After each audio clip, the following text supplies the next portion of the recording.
We can? Sure, already 5:21.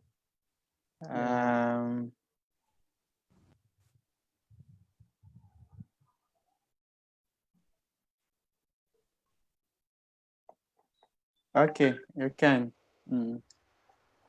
All right. Great. Let me welcome everybody to the second session. This is our second meeting since we started this virtual sharing session. So I want to welcome everybody and say good morning to you. We have a very distinguished person to share with us today. But before we kickstart the whole thing, I'd like to invite Brother Muntaka to look in our audience, a very capable person for the opening prayer session. I think today, Bro Richard can help us with 1 second prayer.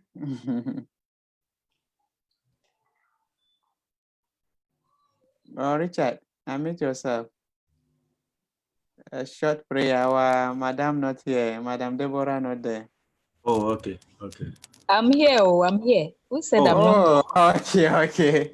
There, Madam. Okay, over to you, Madam. No, Richard can just go ahead. Just go ahead. Okay, sorry, Madam, I didn't see you. okay, let's pray. Father, Lord, we thank you once again. We bless you for your grace and your mercy upon our lives. We commit today's meeting into your hands. We hand over everything into you. Holy Ghost, take control. We commit everybody, our professor who is coming to speak into your hands, Father. We pray that you speak to him. And at the end of the day, all of us will get wisdom and be able to live peacefully and achieve the purpose that brought us to this country. This and many more that we ask in the mighty name of our Lord Jesus. Amen. Okay. Amen. Amen. Amen. I didn't hear also for Mommy's voice saying amen. I said amen. Oh, okay. Now I can hear your voice. Thank you, Brother Richard, for that wonderful prayer. In fact, today we are privileged and honored to be talking to somebody who is highly distinguished. I'm sure everybody will really be amazed after I tell you a little about this person. So today we are going to be speaking with our own brother, Professor Ahmad Osumanu Haruna, who is a lecturer at University Putra, Malaysia. He was the former head of Science and Technology Research Unit, Institute of Ecosystem Science, Borneo, UPM. Prof Osumanu is the current head of Biodiversity Laboratory, Borneo, Institute of Ecosystem Science, Borneo, UPM. He is also affiliated to a number of research institutes as a research associate. He serves as an expert reference for many national and international institutions, including NIFA of the United States Department of Agriculture, University of Cape Coast, and many more. Prof. Osumanu is involved in 53 research grant projects, and he's leading a number of research projects at UPM as well. He had published approximately 353 scholarly work. He had written 18 books and about 18 chapters in books, published 217 referee journal papers, 100 papers include in conferences proceedings and other publications as well. Prof. Osman has filed 13 patents and 5 trademarks in Malaysia United States of America, Europe, Indonesia, and Thailand. Prof Osumanu had graduated 47 postdoctoral research fellows and postgraduate students. He is currently supervising 13 postgraduate technology knowledge transfer to communities. Sorry, Prof Osumanu, let me take it again. He is currently supervising 13 postgraduate students. He has licensed some of his innovations to some companies, in addition to technology transfer to communities. At the international level, at the international, national, and university levels, his research innovations had won approximately 51. Incredible, having 51 awards for his works.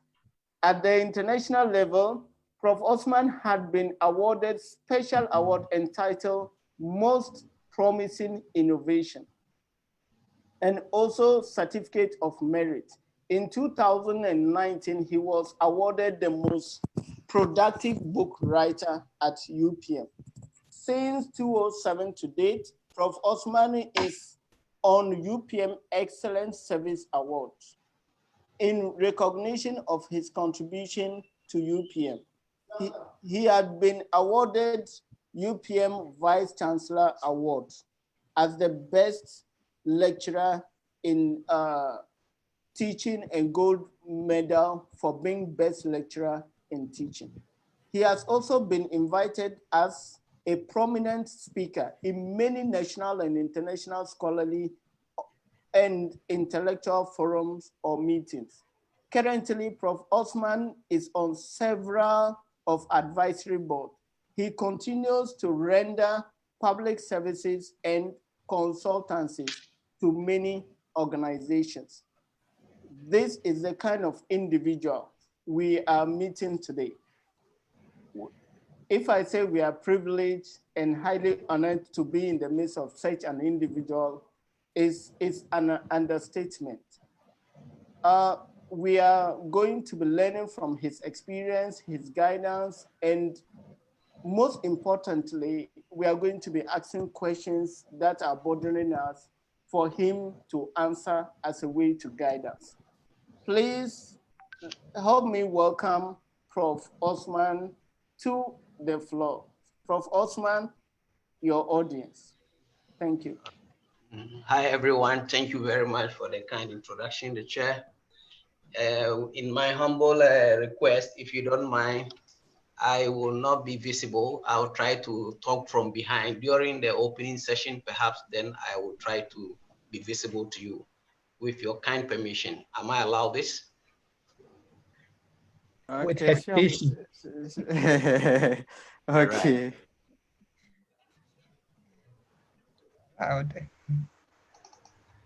Right. Please, can you see my slides? Yes, Prof. Yes. Right. Good. Yes, Prof.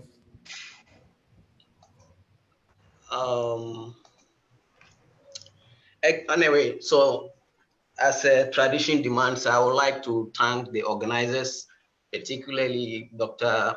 Mutaka, and then the president of this association, Mr. John, and of course the organizing committee and the fellow Ghanaians and Nigerians. I'm very honored and grateful for this invitation, not because I know something better than any one of you, but it's just in the spirit of sharing. So that is how I'm going to approach the topic. And I would like to emphasize that this topic can be a bit difficult for me because when you have a situation where you will be tempted to use I think it's really uncomfortable. So if you don't mind, kindly pardon me, if you hear I, my I here is I of respect, if you don't mind. Right. Now, what will be the talk? This will be the outline. I'll give you a short story, and then this will be followed by the core of the subject matter, which is cultural values of Malaysia.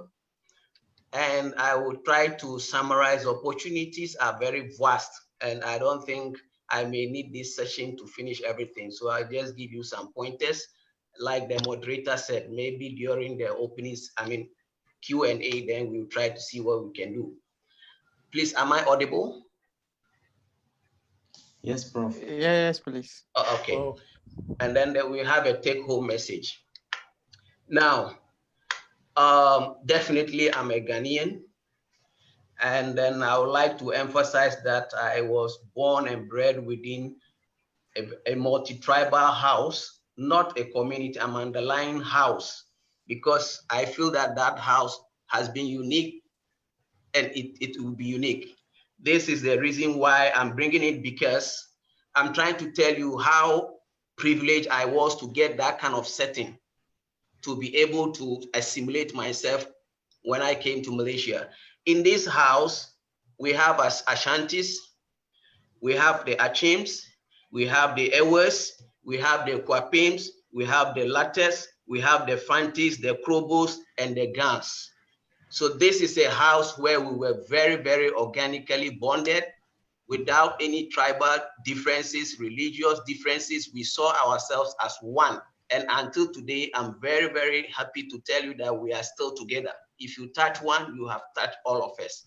So this is the spirit that really propelled me in Malaysia. So I can say that was the ground that really served as the springboard for me. Now, after going through all the basic, education in Ghana, I found myself in University of Ghana, Legon, where I had my first degree.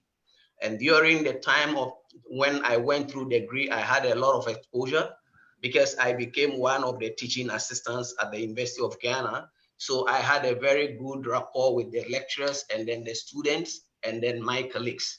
So during this period, I had a, what do you call it? I gained a scholarship through a friend. Brothers and sisters, I can tell you that if you have true friends, they can even change your life. So this is a friend who was my junior when I was in high school. So he managed to come here first. So he sent me a form. I'll tell you that is one of the avenues that you could look for scholarships. So I had a scholarship, then came to UIA, International Islamic University, to read what we call library and information science. By the way, I had my first degree in agriculture. I chose agriculture by what we call it choice. I had several admissions in Ghana to do sciences or whatever, but I personally opted for it. And when I opted for it, I think Faculty of Sciences, they thought that I had psychological problem. They were refusing me, but I had to stand on my ground because I had my own way, my vision. So when I came to UIA, I saw that the setting was all right as a university, but at that time, I realized that Malaysia is a multicultural society, apart from being a multiracial society. But those days, UIA was at PJ. And I realized that most of the Africans, the Black Africans in general, they just congregate around. And I realized that I don't want to be that kind of person who will be inbred again, because I have come to a diversified society. Therefore, I have to assimilate and then get out of the box from my comfort zone. And one thing that really disappointed me was the fact that within the Black Africans, I'm talking about the East, the West, and then the South, we started having divisions. We had the West Bloc, we have the East Bloc, and even within Ghanaian community, who is a Ghanaian, who is not a Ghanaian, started cropping in.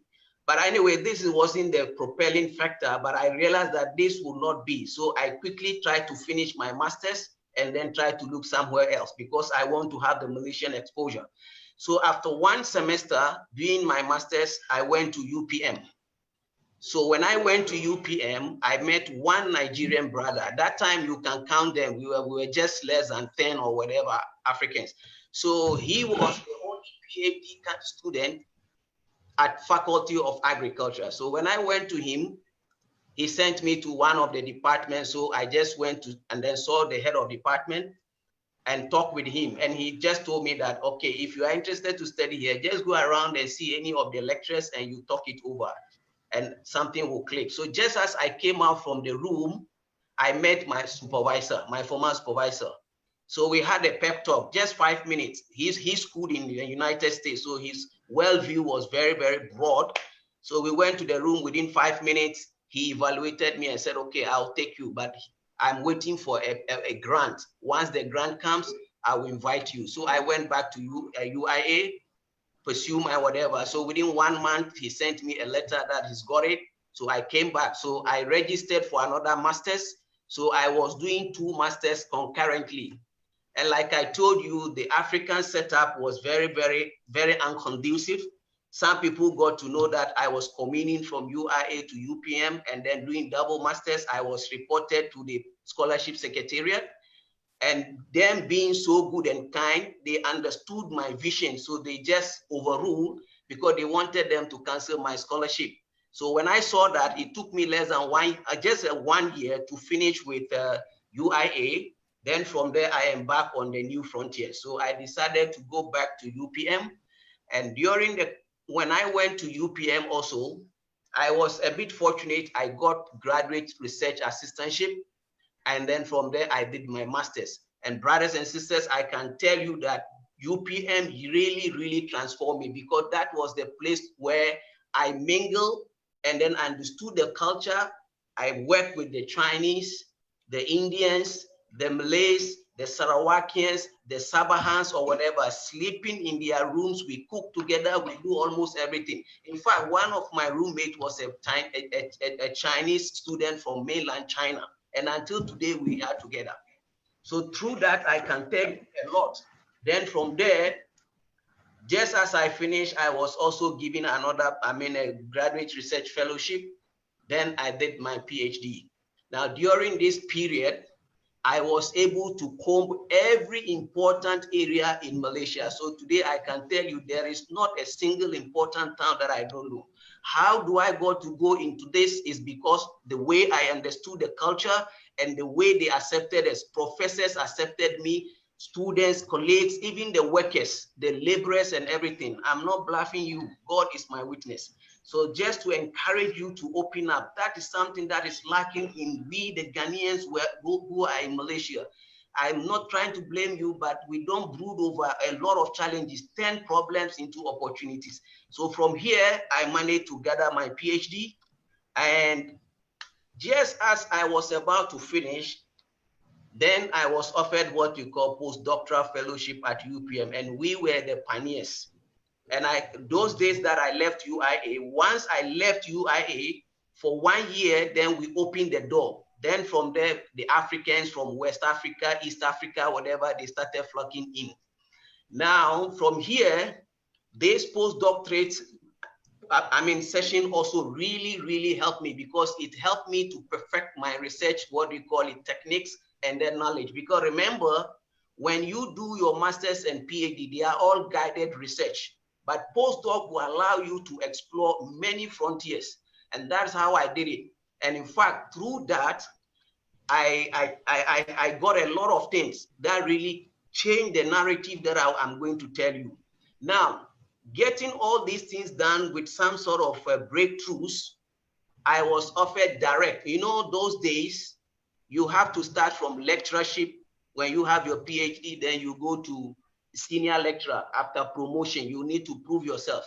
But because of the work and then the outcomes that I achieved within the shortest possible time, right from my master's to my PhD until postdoc, I was offered direct to go to senior lecturer, when even the dean that I work with was just a lecturer. So you can imagine how assimilating yourself and let people understand what you are, they can give you whatever you deserve. So now from here, there came the challenge, because I was given a challenge to establish a lot of labs, to train the staff and all sorts of things. It was a serious game changer for me. Again, during my master's and PhD or whatever, because of the exposure that I had with the locals, some became CEOs, some became government directors, agency directors and whatever. So one day I was just there, and one of the colleagues that brought the thesis when I was a student, went through his thesis for him. He became a deputy director for a very, very important company. It's a multinational company. I cannot mention the name. From here, they were able to appoint me as one of their consultants, and then the salary and the perks that I was going to get was good, far, far better than what I was going to be given by UPM as a senior lecturer. Now, brothers and sisters, as you learn almost everything. No knowledge is waste. I went there and it was not because of my PhD. They took me because of statistics and then the software that I know how to exploit it for their research. So here you see, it was not only because of my PhD, extra work that I accrued during my studentship from people who really helped me. Those were the things that made me got it. Now, when I showed the offer to my mentors, what they told me was that if I were you, I will not think twice. I will leave the academia and go. But for me, sometimes you have to pray over things and let your heart lead you. Please follow your interest. Your interest is very, very important. Sometimes it's not all about money. Money can come and go, but your interest should be maintained. So I decided to back on a journey, got a transfer from UPM main campus. Then I came to Sarawak, the branch campus, just to establish things. So this is how I left the main branches. Those of you who know that, you can go and ask anyone at the Department of Agriculture, especially Land Management Department. They will tell you a lot about some of us there. It's not only me. During my time, we had students from Sierra Leone, Gambia, and then Nigeria. We really, really made our mark there. Until today, it is there. So brothers and sisters, I would advise you to also try as much as you can to leave a very, very impressive image for the sake of the future generation. Now, how it came about, my belief is like this. There will always be perceived problems with us, but it is up to you whether these challenges, you are going to turn them into opportunities or not. For me, that is how I saw it. There were a lot of challenges that I went through, but at least I had a focus. So here, within 3 years, when I got the senior lecturership, I was promoted to associate professor within 3 years. And then from here, after some work also, then I became a full professor. Now you see for yourself, I'm not one of them, but you can see the chronology, and it's not because of my religion. To be very, very honest with you, when you get to the higher level, you will see that they mean business. They are outcome oriented. And in any society, you have something called little Napoleons. Those are the ones that will cripple your effort. But if you stand on your ground and do the right thing, God in his own way will reward you, because what he has ordained for you will never be taken away from you by any human being. That has been my belief. Now, I don't want to speak like this is a super person or whatever. No, I had people who really, really helped me. I couldn't do it alone. And now I know that we all believe in God or whatever. We all have our beliefs. I'm not trying to say that God didn't play a role. This is a fundamental point that we all understand. So these are some of the personalities who helped me. Definitely, my wife has been one of my backbone, and he has been with me thick and thin, and of course, together with my family.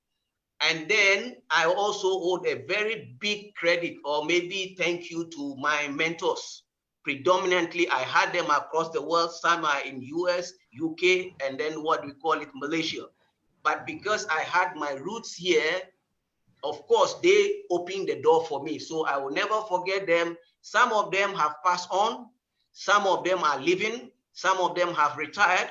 And I really cherish them a lot. Definitely, my students, and then both local and international, were very, very strong. And they saw me through high and low, whether good or bad. And I still owe them. I owe them a very, very thank you, because they stood by me and they trusted me and they believed me. Now, of course, I cannot forget my roots.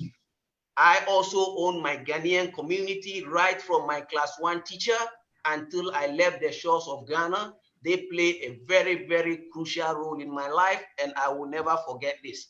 Right. Now, the last part will be friends. Please, I'm talking about true friends, home and abroad, partnership. Open yourself up, get these things done as fast as you can. It's very, very important. Now, all these noise that have been made in, I had a central concept in me that really has been driving me to date. And that central concept is self-discipline. We all know what is self-discipline. It is not, I'm not here to tell you what to do, but what I can tell you is if you overlook self-discipline, it can really, really have a very dent in your lives. Why am I saying it?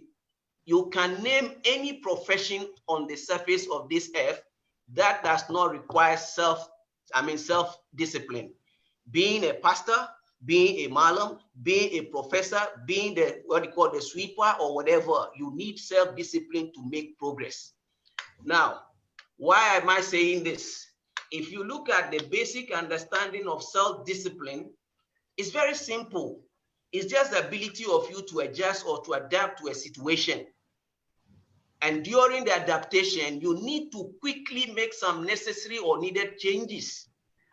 And this is how we find ourselves here. You are in a different environment. The terrain is very different. Are you going to maintain the status quo or you want to do something different? You cannot repeat the same thing and get the same results. So you need to have that kind of needed urgency to change situations based on positive adjustment in what? In your attitudes and actions. So what are the key words? You need to adjust. The other word will be you have a situation. The third word will be what? Positive changes. What are you changing? Attitude and actions. Very, very important. For me, this has been one of my driving factors, but I don't know whether you don't have to agree with me, but it works. So if I were to take you through this code, you can see clearly that you are being told that if you really want to make a radical change, then there is something that you need to do with your what? Your attitude. Now, when we say adjustment, we will want positive adjustment. Any normal human being will want to progress. So we are talking about positive and definitely not negative. So when you are the kind of person you like to brood, you always look at the negative side of things, your vibe will always be negative. Feed your mind with positivity. It's very, very essential. Problems will come, but any problem that has no solution is not a problem. That is the way I see it. So when do you want to get this adjustment done? Depends on you. It's just like now we have information overload. This is how we came out with data science. Those who process the same data that you have, that you don't know how to manage it, they will be ahead of you. So it is today, and shouldn't be tomorrow, and it should never be never. Otherwise, it will be too late. Now, what about the situational aspect? You see, when you are in a community, now we are in a very diverse area where, in fact, we feel like we are not welcome. So once you believe in this, you will set a certain scenario, and that scenario becomes a virtual or what we call it fake situation. It is not real. Therefore, this is why it says real situations will expose fake people. Fake people mean that you create artificial boundary for you. So here, it is the same boundary that is going to whatever expose you. So it's very important that you remain positive and try to work around. Now, how does it work? You need to fuse it or link it to what we call attitude. Because if you don't change your attitude to meet the situation, the tune of the day, your direction will be in a reverse direction. So the right attitude will point to you in the right direction. Excuse me, ladies and gentlemen, am I screaming? Hello? No, Prof. No. Yeah. You know, we like to talk a lot. Am I screaming? Please feel comfortable. No, Prof. We are Okay. listening. All right. So you are okay. You are okay. all right, excellent. That's great. Now, be comfortable. This is not a excellent thing, but what I want you to maybe you reflect over, not to say you should imbibe anything, will be right attitude. If you have that kind of attitude, you must be responsible. Be alive to responsibilities and own up whenever you are called. And be helpful. Be helpful, we all know this. I'm not going to go into this, but not in every human being is helpful. It looks like simple, but it's not that straightforward. Let somebody get into a trouble, and then you have only a small thing, and then we see who is going to help. And here also, I find it from my observation, other nations are really, really good in this. When the Ghanaians, you meet them, not forthcoming, no teamwork, everybody wants to work individually, you have your own cells and whatever. This will not help you. It leads to inbreeding. Open up to the rest of the world and then be pleasant. No matter the problem, no matter the situation, give a positive outlook, but don't fake things. Let it be part of your what? Idiosyncrasy. And then you also have to be honest. I will give you an example where we decided to fail a student because this student tried to bluff us. And that day I got humiliated because this student was an African and I happened to be one of the examiners. And I knew he was lying, and I had to come out and then let him know that what he says is not true. You just have to be very, very careful when you deal with academicians. Don't try to outsmart them. Now, the action part will be create a positive action. Please, I'm not talking from theory. I'm just telling you what some of us have gone through. Once you create a positive, what do you call it, narrative, your outcome will definitely be positive.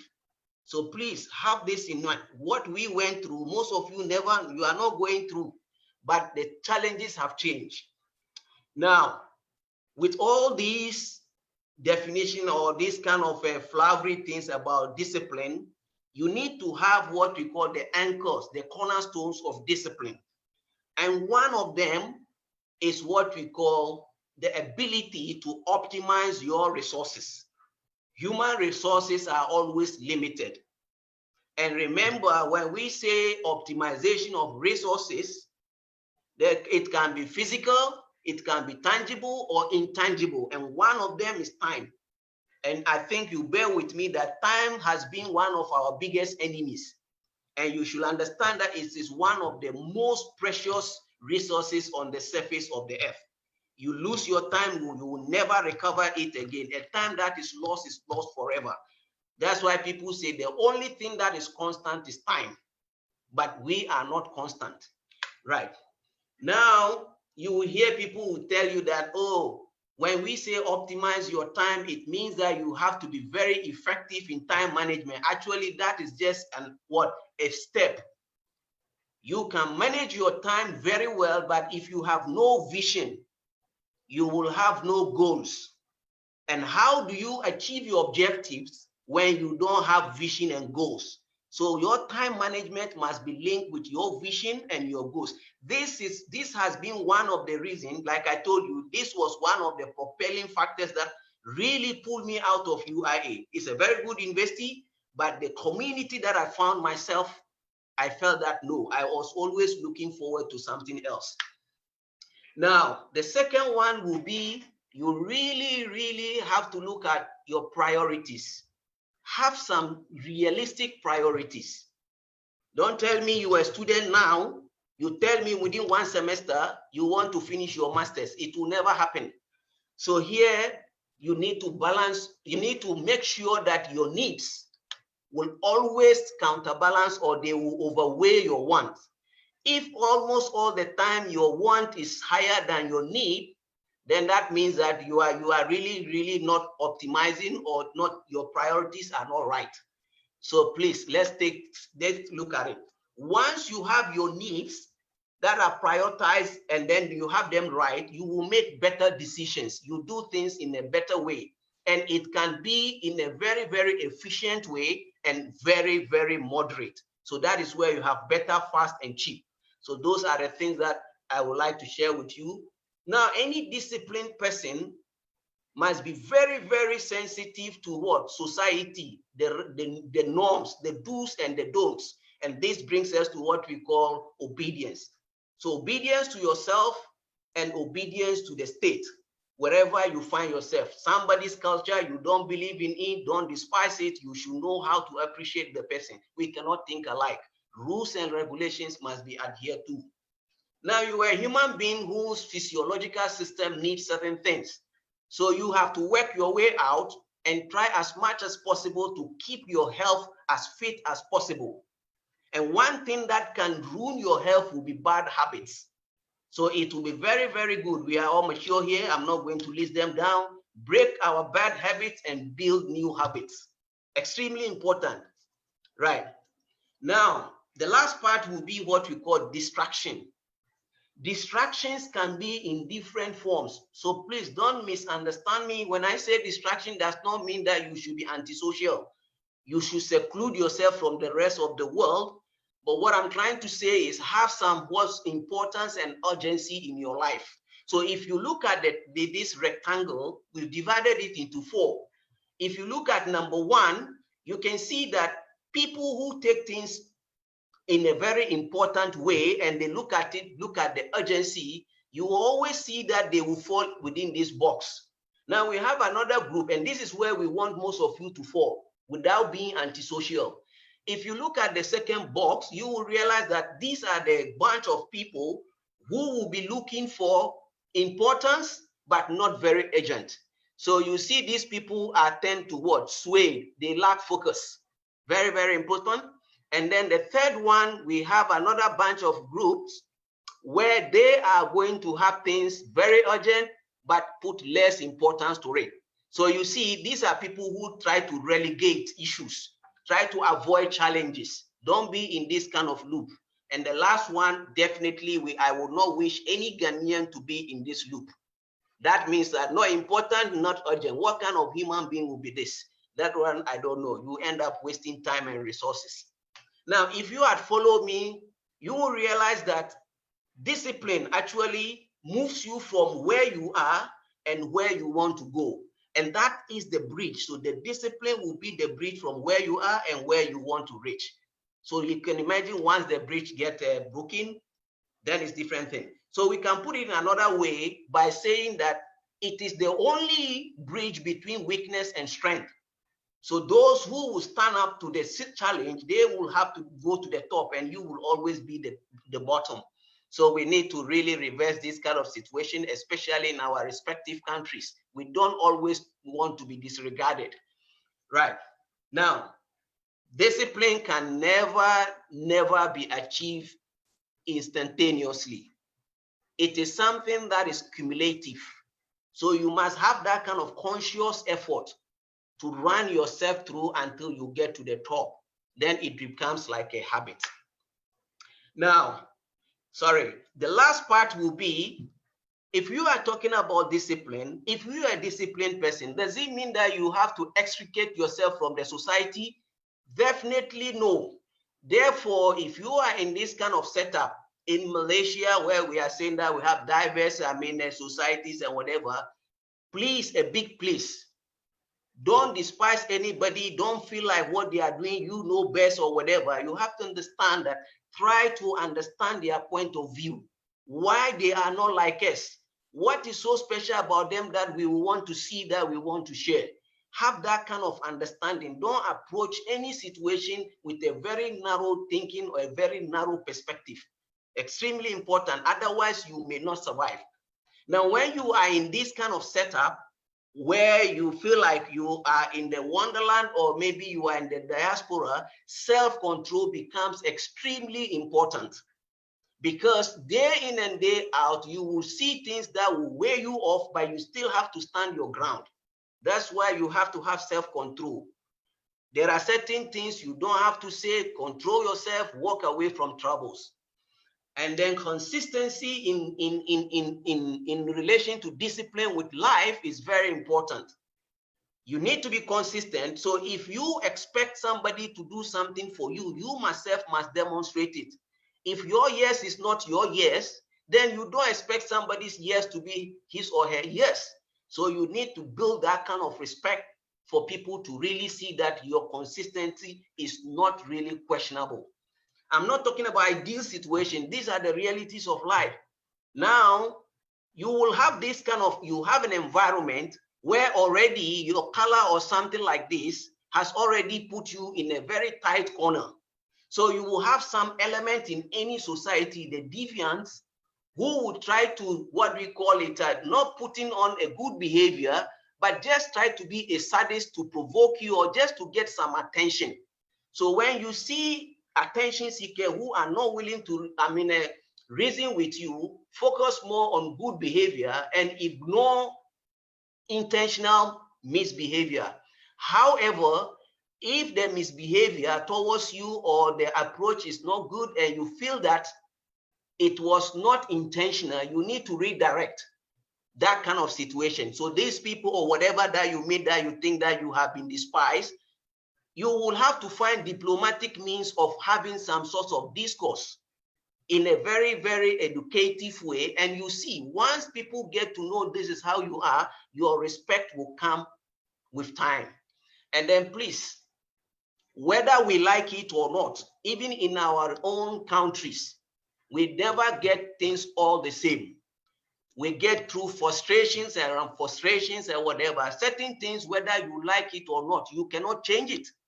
So in that case, you just do your best and don't dwell too much on draining situations. It's very, very important. And the last part will be, please, if you look at this point, what I'm saying is never bribe misbehavior. You see, giving incentives for people to change is not the right way. This is the problem that we have. When you make people feel that it's only when you give me something or whatever, that's the time I will do something good, you are already corrupting this kind of situation. And it will not be good for us. Let the person change in a nice way because the person believes that he needs a change. Later, if you want to show your appreciation or whatever, you do it.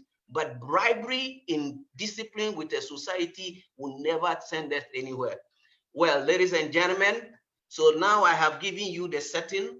So I quote this for you: self-discipline. People are always successful, healthier, and happier. So this is the foundation that I'm laying for you before I go into the topic. Thank you very much. The moderator, do I have to stop here or I continue?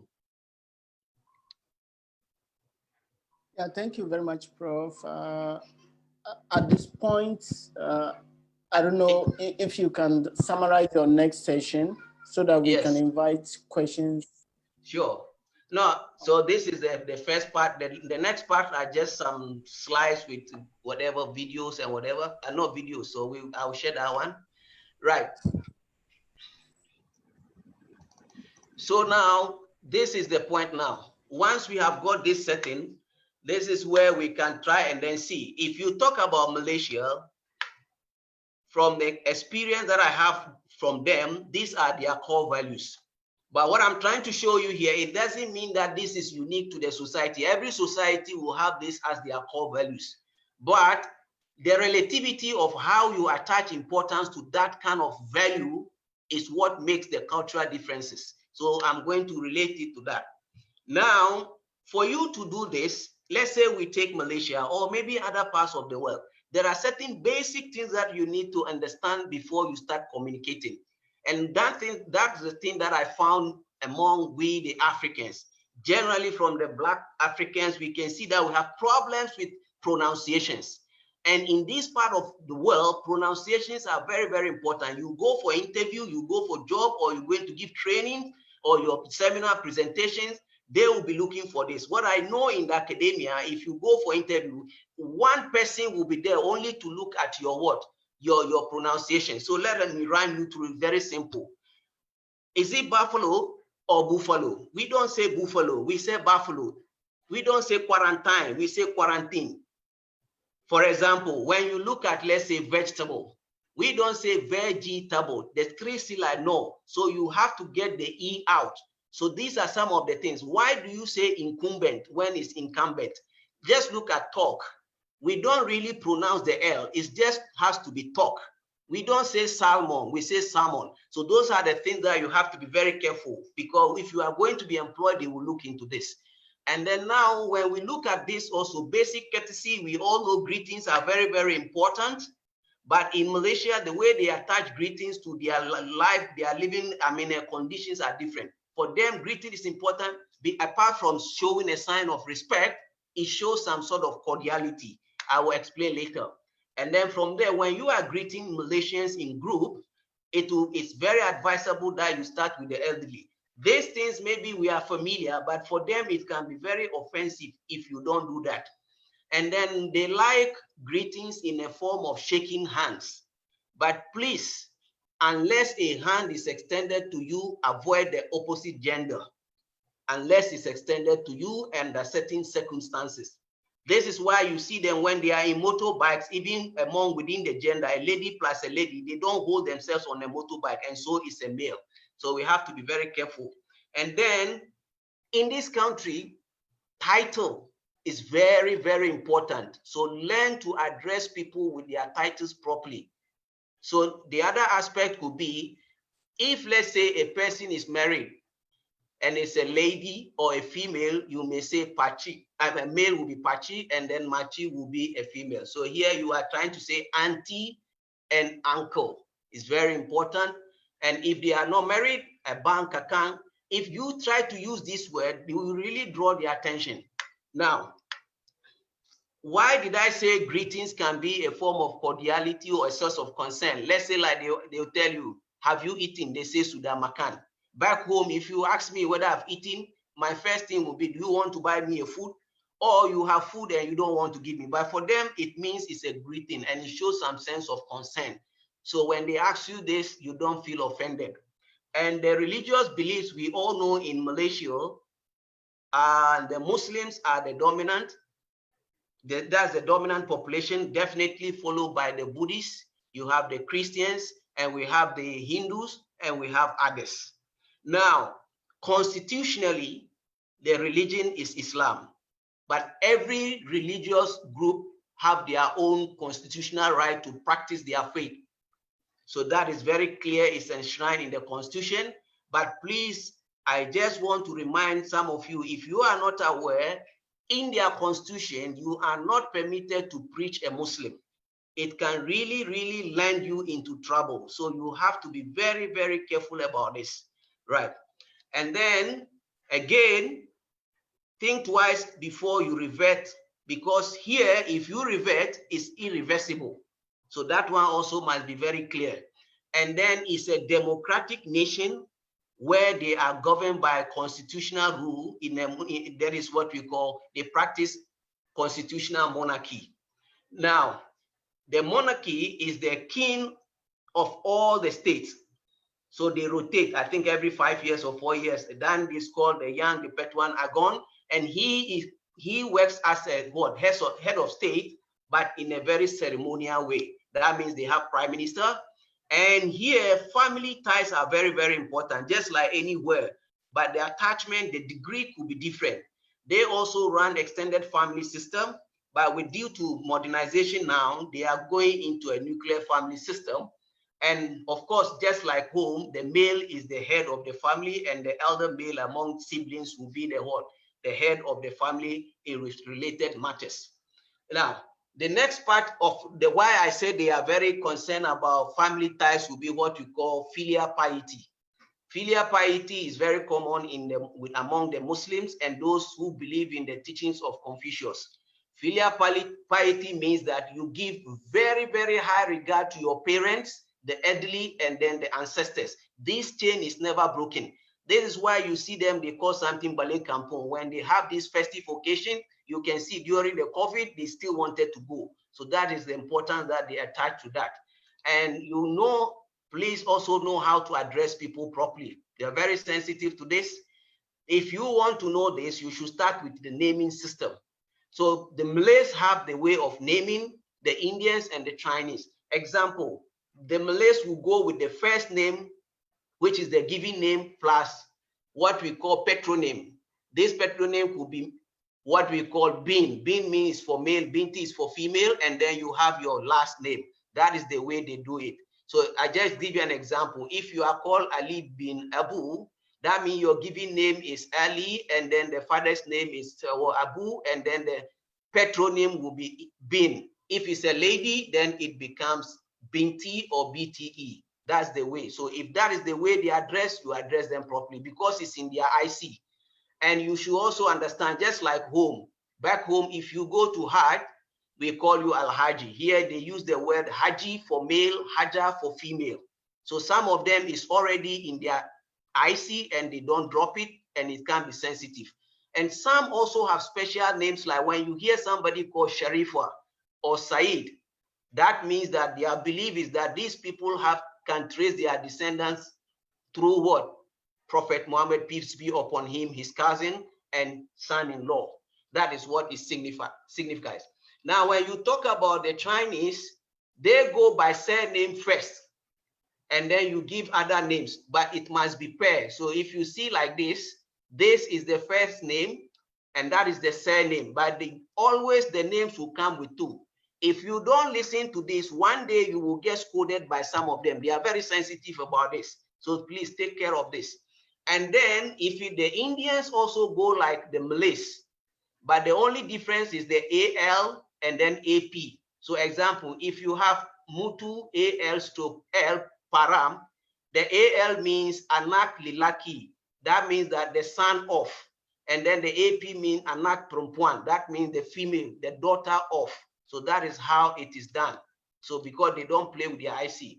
Now, if you realize, Malaysians are generally reserved, very polite. And then what they do here is, because they are not very expressive, they use poems and they use what we call idioms. But most of the things will be shown through body language. So brothers and sisters, you need to be very careful. When you are communicating with them, try to look at the body language. It can tell you whether you shouldn't go far or you should stop, or they are not happy. It's not like us, you see from our face, we express ourselves. That is the way the culture is. And this body language can come in different forms. Let me pick an example, like for instance, if let's say you are giving a gift to someone, they will prefer you use your two hands. However, if it doesn't permit and then you are allowed to use your one hand, just like home, don't use your left hand, you have to use the right hand, but they prefer you to use your two hands. And even though you see them smoking around, they try as much as possible to hide it from the elders. So because they feel it's disrespect, but of course, things are changing. So this one, I think they are breaking the norms. And then if you also look at, please, I'm not sure whether you are aware about this, in Malaysia, no matter how casual or cordial you are with them, never try to touch their head, because they feel that it's a very sacred part of the human body and no one is permitted to touch it. You have to be very careful without permission. And then the next part will be the way you point your fingers. If you look at on my left hand side, the second finger back home, we like to use it a lot. Don't use it on any Malaysian here. For them, they look at it like you show disrespect and you are not polite. So you have to use your thumb facing you and your fingers will be not looking forward and the fingers look backwards. Very important. Now your feet. You see, sometimes we have the tendency to use our feet to drag items. No, and you don't show your soul to them. Once you do that, because they believe it's the dirtiest part of the human body. So once you do that, it means that you are trying to show your disrespect to them, and it can be still serious. So now the next part will be, how do you sit? You know, in the conventional norm, we know if you are a lady, you need to cross over your leg or whatever, especially. But here, if you do that before the elderly people or the elders, they look at you to be very rude and arrogant. So here, they will not accept this kind of sitting. So this is how they sit. You have to sit and put your hands on your knee or on your lap.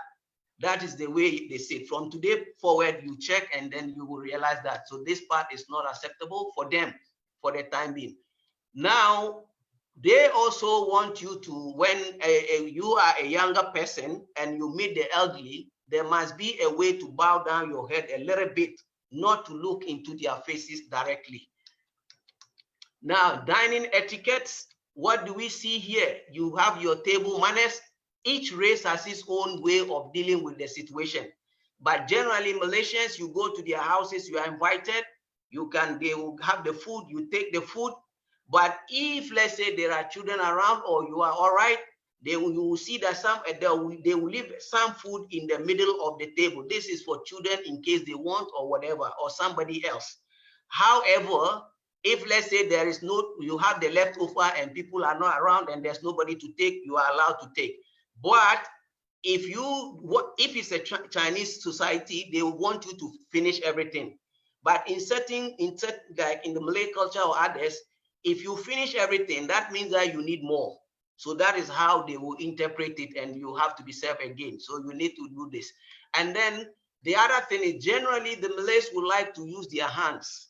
I'm not saying they don't use a spoon and fork, but generally that is what they like, especially when they have something called kanduri, when they are in a wedding ceremony, whatever. I'm saying these things so that when you find yourself in that society, don't go and call for spoon.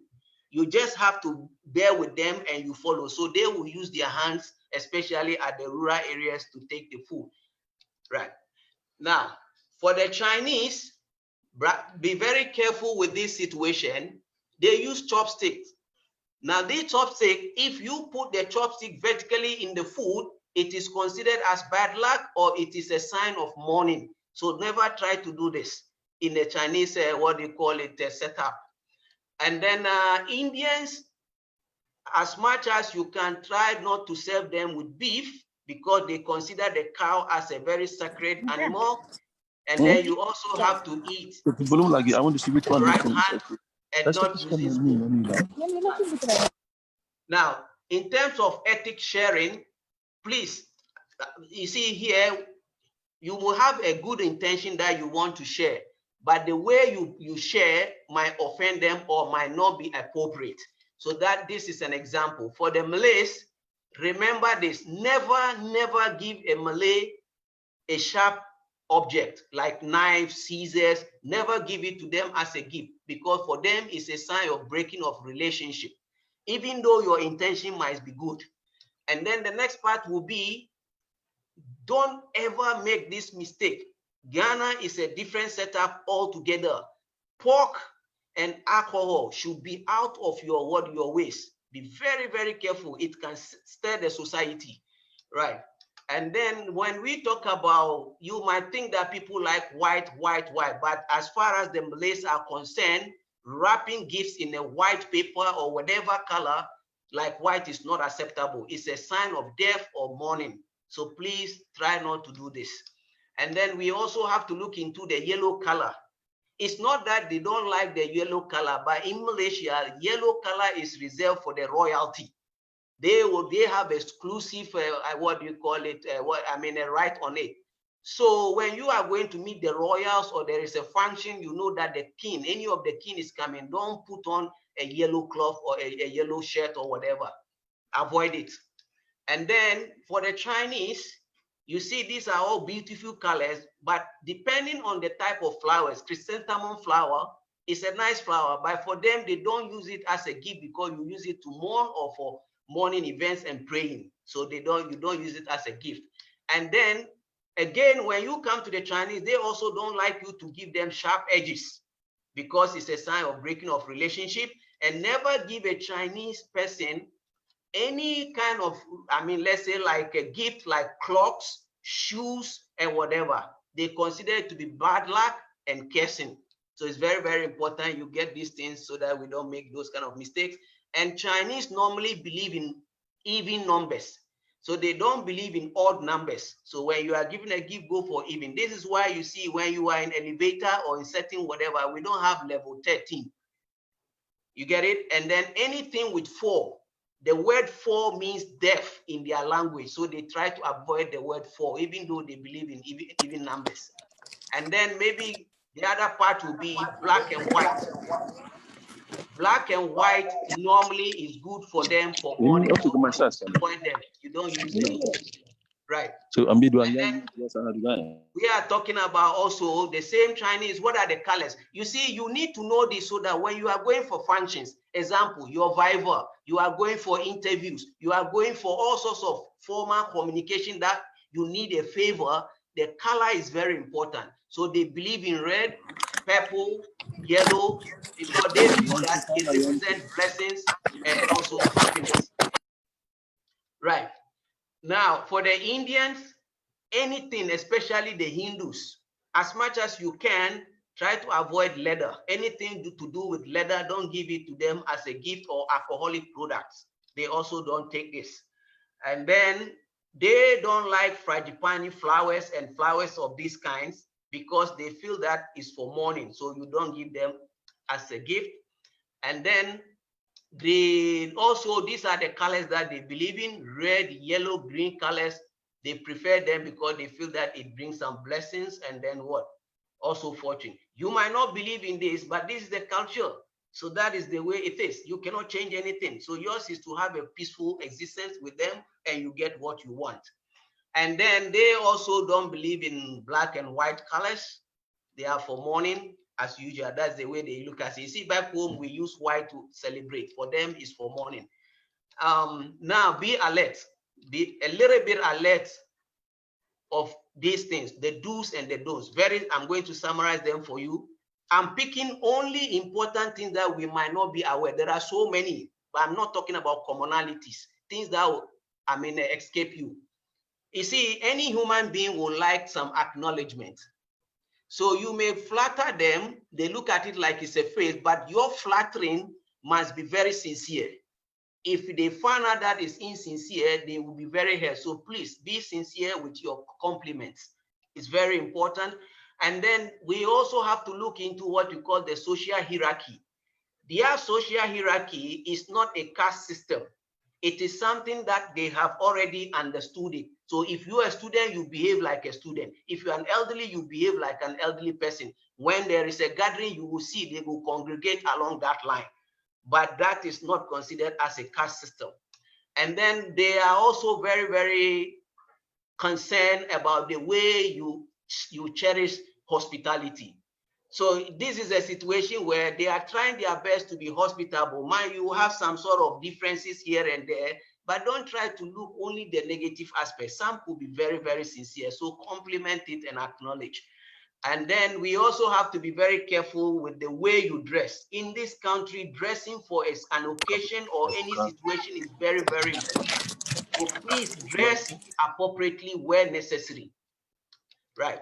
And then the don'ts that I would like to highlight is, in this kind of societies, they don't believe in outward expressions. So avoid criticizing or pointing out their mistakes directly in public. They always believe in slow talk, diplomatic communication. That's why you see they can even talk over things in a very nice way when they meet, let's say like in the dining hall or they meet in restaurants. It's very, very important. I think somebody is making noise behind the scene.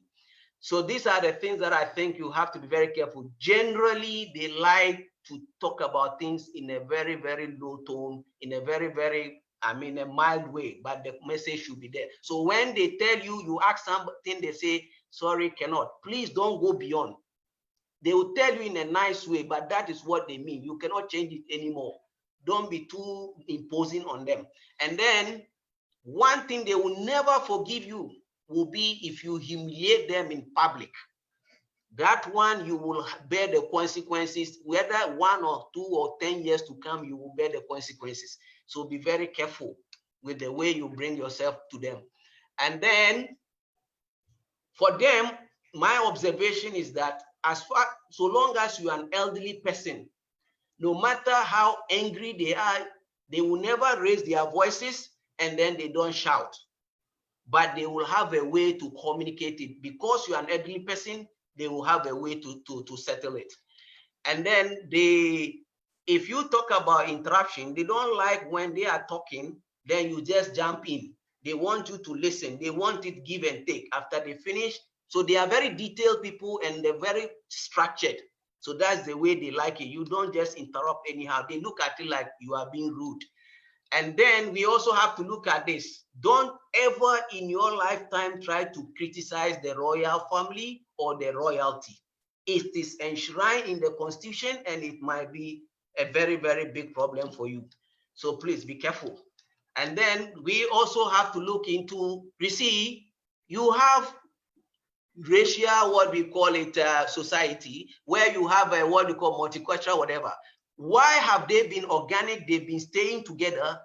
They have all come to understanding that they are naturally different. So normally they don't dwell too much on their differences. They only dwell on something that unites them.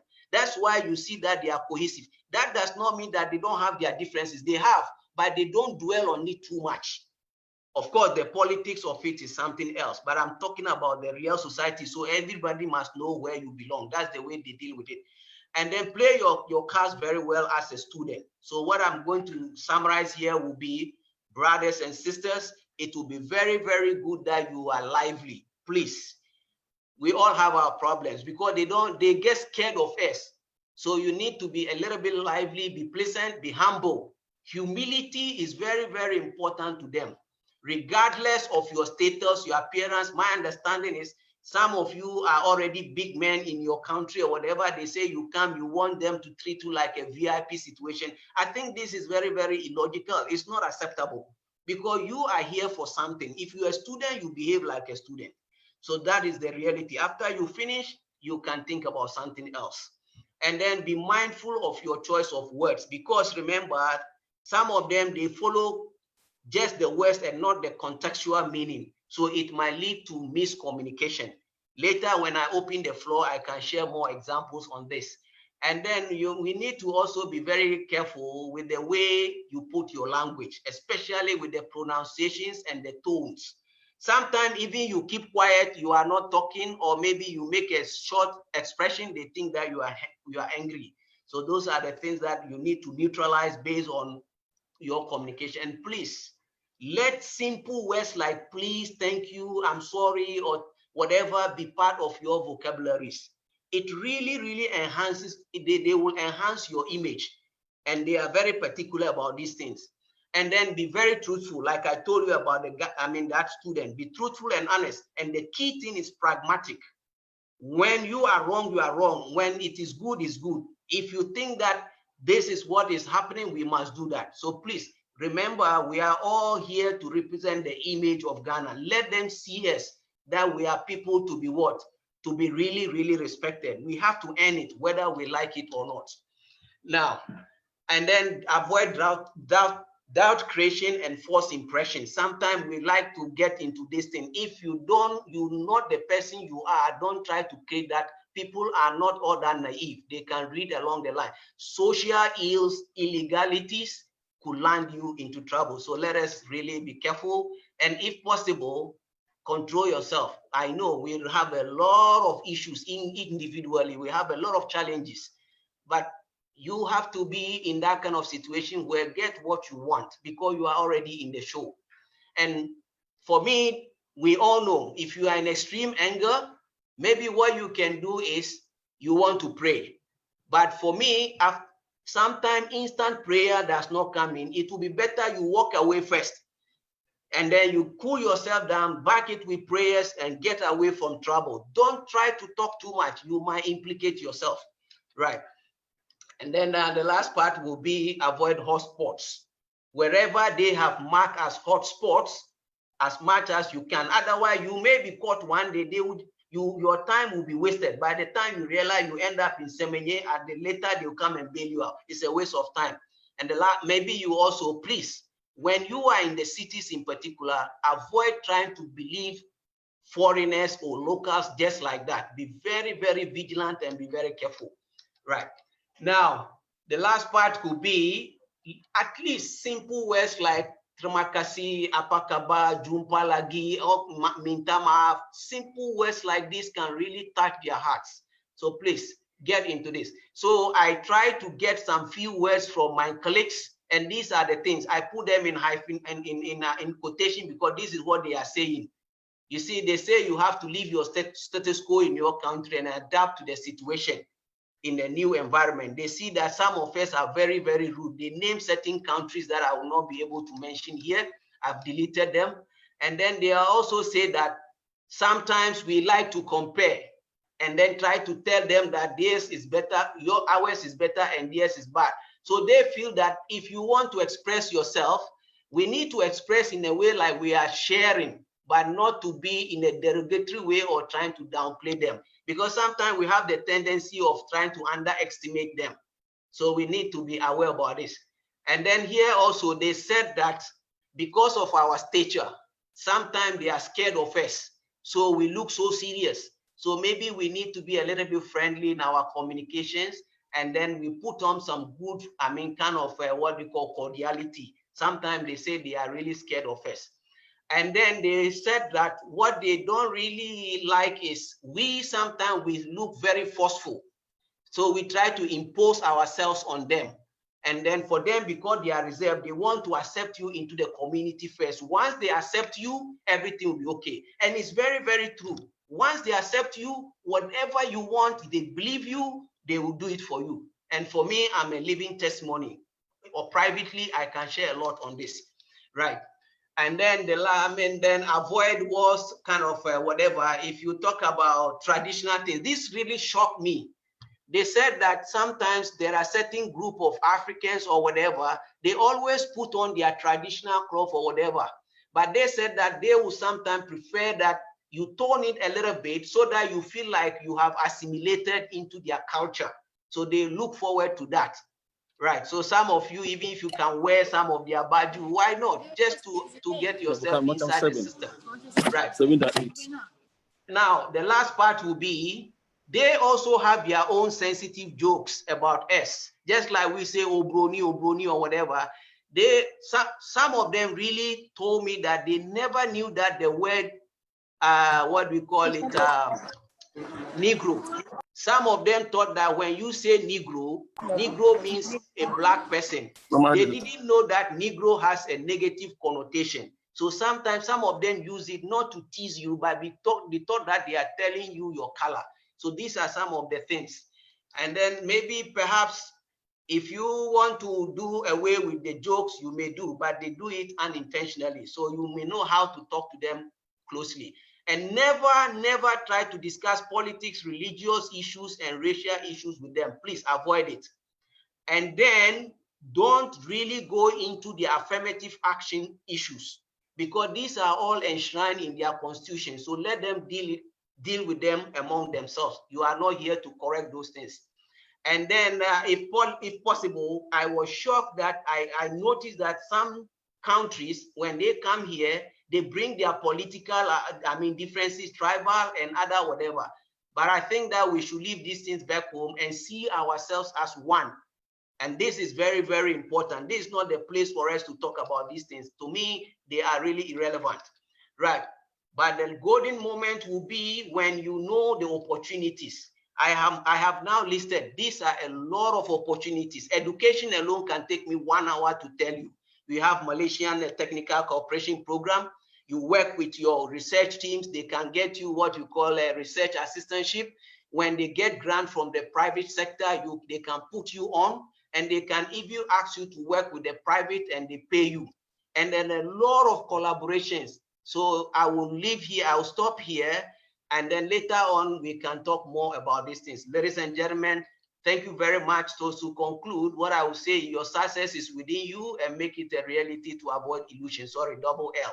So you see, self-discipline, practical knowledge, plus good use of your situation will propel you to wherever you want to be. Thank you very much for your audience. Back to the moderator. Thank you so much. So what I will request is everybody open your mic and let us give a big clap to Prof. Clap. Can we do that?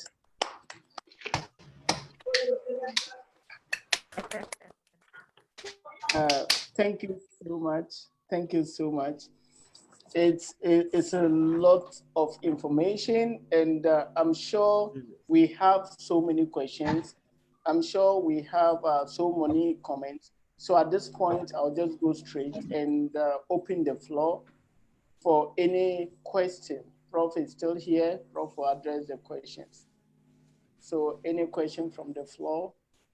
And if Brother Muntaka wants to chip in 1 or 2 comments, you are free to do so.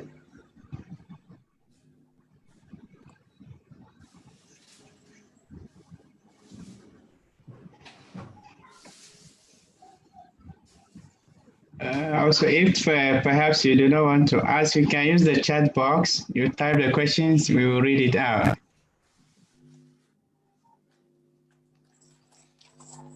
Yeah, so Prof, to begin the questioning, I've seen that you said you chose agriculture from the beginning as a program, even though you were being pursued to drop it, but you stood on your grounds and you had your vision, you know what you wanted to do.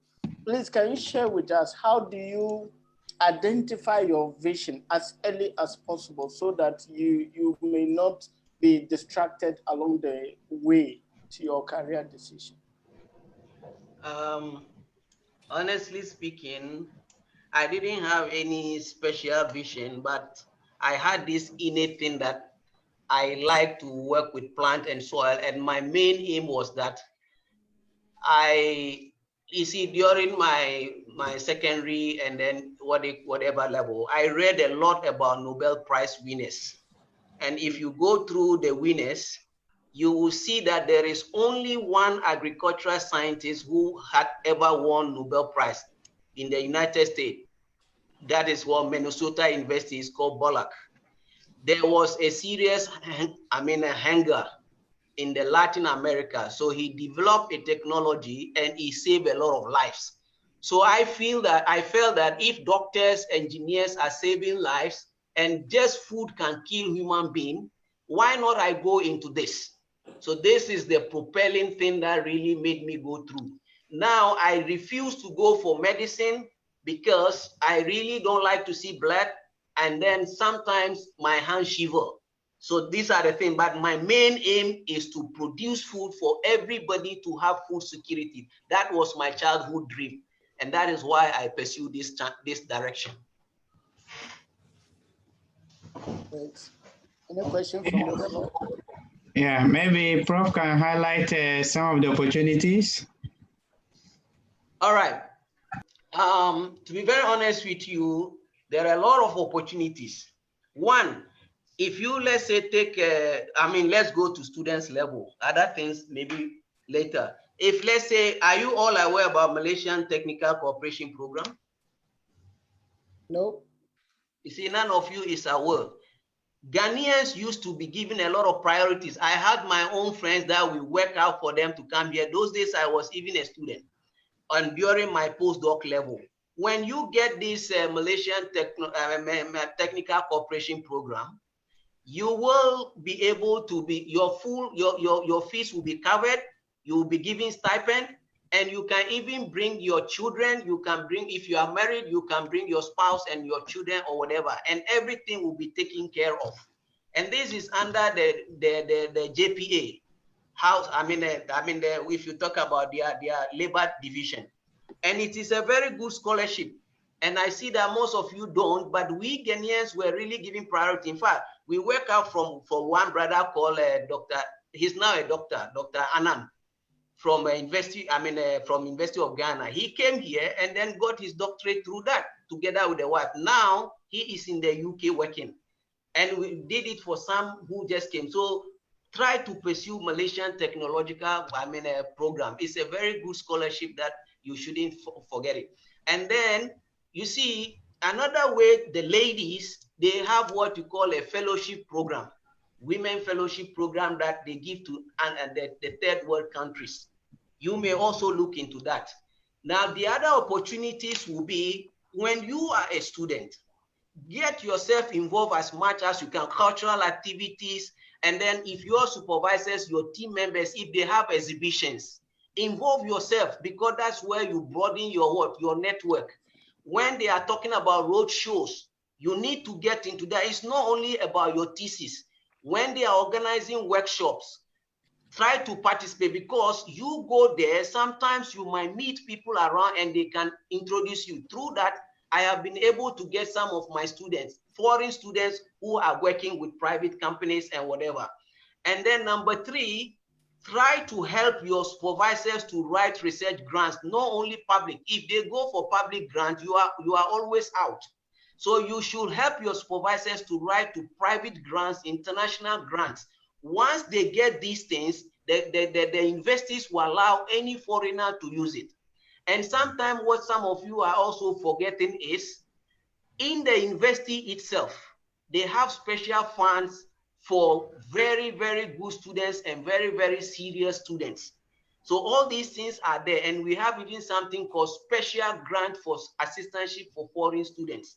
Remember, we are talking about internationalization. So all these things come in. And then the other aspect that most of you are forgetting is make use of the system to publish your work. You see now, if you publish in very good journals, remember that some can charge you up to 8,000. Now, if you live here and you go back home, are you going to get 10,000 Ghanaian cedis to publish one paper? So these are the things. And then if you talk about collaborations, it's very, very important that you also have to get yourself into international collaboration. When I was a student, I got myself into the British Society of Soil Science. And when they invited me, I was just a student. I go there, what they do, they give me money, they give me research, a stipend. And then what they do is, you see, in the British system, all the professors, let's say if it's agriculture, they all pool their resources together, and then they get the students, and then they go and put them in a certain environment, and then from there they groom them. So when you get yourself into this, there are a lot of doors that open, and this is how I try to get out of this. So the other aspect, of course, you also have to know that you get both formal and informal knowledge that you will never get if you were to be somewhere. So let me stop here, and then if you want more details, we can talk about them. So I'm only talking about students aspect. There are a lot of things. Example, you should also think about how do you create your niche to postdoctoral level. If you're a PhD candidate, maybe you don't have any option to go anywhere, try to take postdoc, because when you take postdoc, you will be able to do a lot. As I'm telling you now, in our institute, we are short of one fellow, research fellow is different from a postdoc. We are short of those things. And here we are looking for people who can really work. So the opportunities are there, but you need to have your focus. It's not just come and get the degree, even if you are working back home. For me, my advice is once you finish your PhD, unless you are bonded, have yourself 1 or 2 years, build your bridges before you leave. It's very, very important. So I stop here, and then we see maybe if there are further whatever, then I'll come in. Thank you very much. Thank you, Prof. Questions from the floor? Okay, Prof, one more. Some sort of highlight some of the cultural conflicts perhaps you faced and how.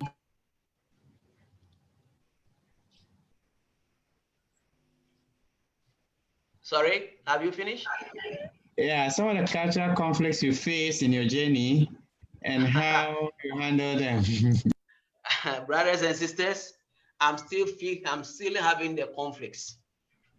I'm still having, but the key thing I think that I normally have is, to be very honest with you, I think I wish this would be off record. When you are very productive, that one itself can create problem for you. To be very honest with you, but the way you deal with it depends on you. I wouldn't go into that. And then the other aspect is that you sometimes what I see is you see this color is always putting it somewhere else. But the only way that I try to overdo this is through patience. If you go to the main campus here, they think that I'm a very, very patient person, but you have to do that. So I have a lot that some of them can be very sensitive, and I wouldn't want to share it because it's being recorded. But generally, I personally don't have ordinary culture problems. Initially, when I came to this country, yes, you sit by people, they don't even want to listen to you. I'm sorry, with no offense to my Muslim brothers and sisters, I ever went to a mosque together with an Arab. And that day I was very, very sad. I'm sorry. This is why I said I don't want to go into these things. They gave audience to the Arab, and then they just forgot about me. You get what I'm saying? So these are just isolated cases. So there are a lot of things, but I think now I'm so used to it that I don't know where to start from. But I think so far now, I really don't have the challenges, but patience and know where you are going is very, very important. Can you imagine one time we went out, we were out stationed, and then we went for dinner. But sometimes some of them do it ignorantly. Sometimes they really don't mean it. So there was a buffet dinner no, it was an ordered, what do you call it, plate, I mean dinner. And can you imagine when they brought the dinner, one of the what do you call it, our supporting staff just look at me and he smiled. He said, oh, you look at this food, I think in your country only ministers can get this food. You see. But I never show my disappointment. I just smile. And until today, he's one of the best friends and one of the guys who really, he helped me until he passed away. You get it? But if you become reactional, now you are on a table, what can you do? A person telling you this, you should know that this person has no in-depth knowledge. There was a time I was doing my internship in a library. When I was in UIA, I had to do internship. So I came to this library. Can you imagine, just a software? This person was using the software to show me how they do the accounting system of the books and whatever. And he created, I knew the software was not created here. He thought that I'm so naive, I'm not well informed, that he told me that, you see how good we are. We have produced software. This is very fantastic. But I knew that he was just bluffing me. So when you go, I didn't say, oh, you are wrong. I know you are bluffing me. I just smiled and said, oh, that is great. That is fine. That's all. So you have to have a way of try to neutralize situations. But once they know that you're really, really not very sensitive, they will open up. But the positive aspect will be also, when they know you very well, to be very honest with you, even the students can really share a lot with you. Let me give you an example. Let me deviate a little bit. When I came to the main campus here, there were flying letters why I got promoted direct to senior lectureship. And I own our dean, who has been my mentor, my father, even for my wife. This person stood on the ground. They wrote letters to the vice chancellor, even to the ministry, that why do you take care of a monkey when you have your own people around? But at the end of the day, all the things that I did vindicated me. So the challenges are still there until today. So let me reserve some of them. They are quite sensitive. Thank you very much. Yeah, that's so wise, a very wise thing to do. You don't share everything, but we truly appreciate what you've shared so far. Please, more questions? Okay, I have a question, Prof. All right. Prof, in your talk, one thing I've noticed, especially the do's and don'ts, you were advising us not to offend them, which is very good. Even this is not only in Malaysia, but even in our country, we have to do our best not to offend others. Yes, but please. Here is the case where, unfortunately, inadvertently, you have offended someone. What do you think is the best way to make up or to apologize to the person? Is it by giving a gift? Is it by saying sorry? Is it by publicly? What do you think is the best way?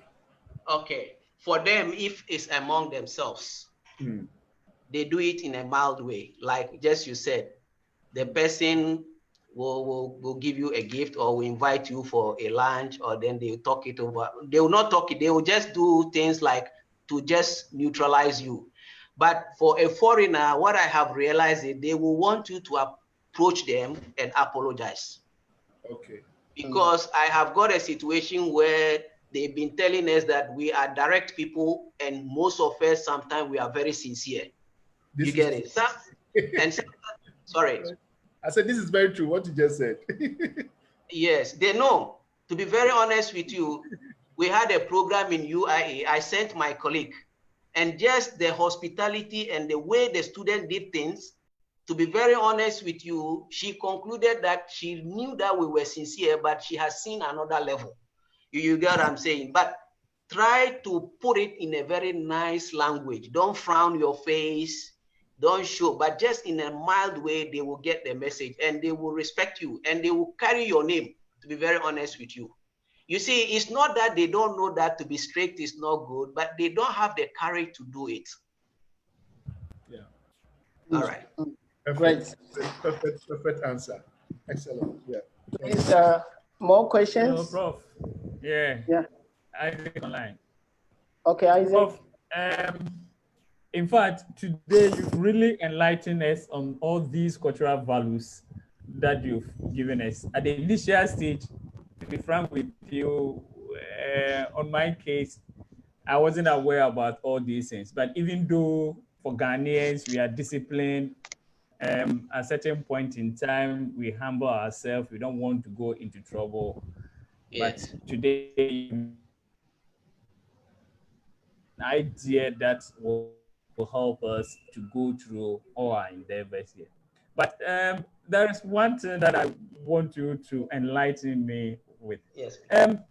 At times, you go to lecture house as a PhD student, and then among your colleagues that you are studying with, they will give you maybe a sweet. When you are given that sweet, a sweet Yes. like biscuit, toffees, and blah blah, all those things. Do you need to take it in front of them, or you need to reserve it? Because that is also another area that we also need to look at. Maybe what are they thinking, and how are they giving you that sweet in that manner? Okay, this is a very, very good question. You see, they can be so nice that sometimes we may misconstrue them to like they have some special interest in you. So that one must be clear. Right. When you are giving the gift, what they will look for first is your appreciation, but they don't expect you to open it in front of them. Oh, okay. You see, in our culture, you appreciate it and open to let them know that you like it, right? For them, they will prefer you don't open it in front of them, but show your appreciation. And even example, All right, thank you, Prof. Yeah, when you go for lunch, you just notice it. When, let's say, you invite your friend for a lunch, you will see how grateful that friend will be. Even before you depart, oh, thank you for the lunch. Thank you so much. That is their nature. You get it? It can be 5 ringgit, 10 ringgit, but they will cherish it and it can change a lot for you. So one thing that you shouldn't do is always to give and to take and you don't give.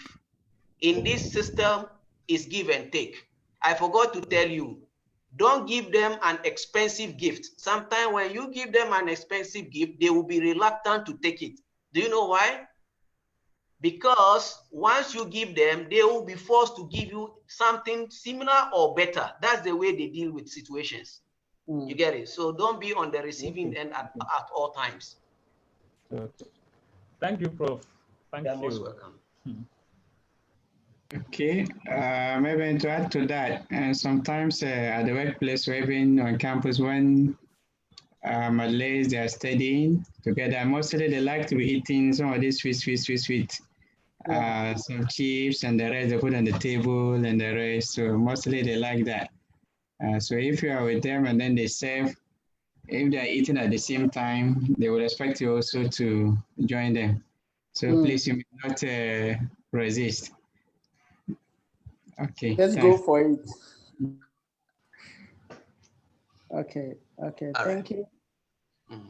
More questions? Please feel free. The questions are more important than the presentation. Yeah, sure. Please. Okay, I want to say something. Okay, Sylvia, go ahead. Yeah, I want to ask you. I think what I've observed is that the science students normally get a lot of opportunities. That's why it seems most of the science students are getting grants, scholarship, and then the other areas like business, we don't really get those opportunities. What do you think? Is there, maybe there are a lot of scholarship available, but maybe we are not noticing. But what I've realized, because I've been searching a lot on the internet, always realize that they give those opportunities to the science students. What do you have to say about that? Yes. In fact, I agree with you. It's a little bit skewed. To be very honest with you, it is a little bit skewed. And in the social sciences, even the amount that they give is always very low. That one is very true. But that is why I said, maybe I put it this way. Sometimes the research team that you find yourself will also marginalize you. So the way I see it, before you decide to do a PhD, this is one trick that you need to know, or masters, whatever, find out the team and see how influential they are. You get what I'm saying? Because I know certain team on campus, example, Professor Fatima, he is one of their national authority in, let's say, like economics, agricultural economic issues. She's always having grants. I know of one used to be called Professor Fatima, and another professor also, she's retired. They are always having grants. So you see, when you go for the new ones, they are also struggling to get grants. So that would be the problem. But generally, yes, I agree with you. In the sciences, we have better opportunity. But again, there are a lot of whatever women organizations, and then there are NGOs. In fact, last 2-3 days, I was online with one NGO where they got this European grant, and they want us to do some research for them. They have a whole chunk of money for social events or social research related issues. So now, if you cannot tap into that and your supervisor cannot tap into it, then you are going to be marginalized. So my advice to you is yes, but try to get people who can really get into this for you. It's very, very important. Okay, thank you very much. You're welcome. More questions? We'll be finishing soon. So. Good evening once again, Prof. We thank you so much for sharing your experience and your knowledge with us. My question is, for example, some of us who are not in government universities, which that have powerful, connections, and they are able to get research grants and others. How best can we get opportunities in other universities to support ourselves, especially PhD level, PhD students who are in other private universities, and then they need that kind of help to support themselves? Yes, I think, yes, I agree. For the private universities, I think the driving factor will be profit. So that will be one thing. But what I see is, again, for me, my advice to you, if you are in the private university, just like you have joined Ghanaian Students Association, right? Yeah. Let's say through that, now some of us know that this is where you are, this is where you are. Sometimes we get some offer that I need students for this, for this, for this. Yeah. So if you don't open up and look at out of the box, something like this, they have cultural shows or whatever, exhibitions you go, you can easily see those who are in your area, they are in the public, sector. To be very honest with you, if you're a master student, you can plan in a way that your supervisor can have a research collaboration. I have students who even fish out for projects for me. To be very, very honest with you, I'm working on one grant. My PhD student fish it out for me. So you need to go into this thing. So when you see certain opportunity, maybe you cannot apply. You can prompt your supervisors. This is what I see. These professors are doing this. Is there a way we can collaborate? If you have a very good proposal, sometimes they are also desperate. You can come in. So my point to you is, look beyond your private university and open yourself up for opportunities. Just like I told you when I was in UIA, those days you have scholarship, life was very easy. These Africans didn't bother. They always looking only within UPM. You get it? But when I look outside, do you see that I had a better view of the world? By the time they realize I'm already well established, I've been here for the last 25 years. And so those are the things, brother. So you need to look outward. Don't really rely on your supervisors only. You also have to fish it out. But to be very honest with you, have good relation of friends, or even what you can do, sometimes you can bait using your research proposals. You can fish out for authorities in your area. Then you send it to them. Sometimes when they are interested, they will help you. And another trick that you need to use is, let's say you are a master student, you want to do PhD, and you are going for Viva. You can convince your supervisors to look for people who are authority in your area. When they come to your Viva, they read your thesis, they are interested. You're forgetting that during Viva Voce also, you can get another opportunity to pursue. So there are a lot of avenues that we can share. All right? Okay, thank you. Great, great. More questions? Brother Muntaka, what's How many? And then sorry, the one who talk about the private whatever. Do they allow you to do part-time work? Do they allow you to do some research assistantship? Do they allow you to do some daily paid jobs? Actually, as for in the university itself, I've not seen such opportunities in the university. But if we can get it outside, that one I don't think there's a big problem. That is Yes, why I'm then asking all these kind of things. yes, then you really have to open up. It's very, very important. And I'm sorry, this is off record. Eh? Yeah. Sometimes I ask myself, why is it that you people pay a lot of money in the private universities when you will not pay that amount of money in the public universities? And in terms of research wise, we have better resource. Why is it that you people don't look into this? It's a very difficult question to answer. Yeah, sometimes it depends on the situation that will lead you into. Yeah. Okay. So right. yeah, that is why. For example, myself, when I finished the masters, I really wanted to even change the university and go to other university to pursue to do my PhD, for example. But I realized that at that moment, I was not having any money to start even the whole process again in the other university that I can get offer, and even I was even owing part of my master's fees. But my supervisor, the professor, saw that I can do the PhD. So even before that I started the master, he helped me process the admission, and I got it. So sometimes the circumstances that you find yourself in at the time also, I mean, put you in that corner. So that is why. Yeah. Okay. Then yours is legitimate. If you don't mind, what is your area? Project management. Project management. You should Yes, get a better, at least sponsorship. Maybe we will talk offline. Yeah? Okay, Prof. I will. All right. Contact you.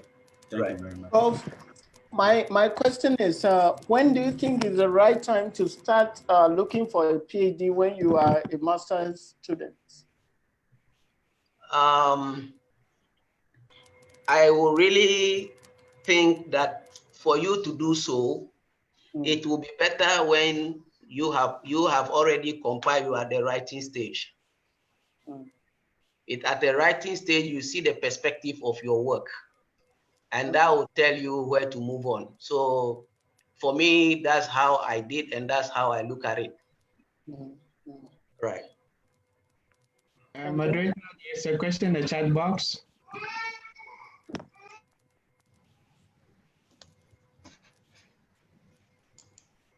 Question.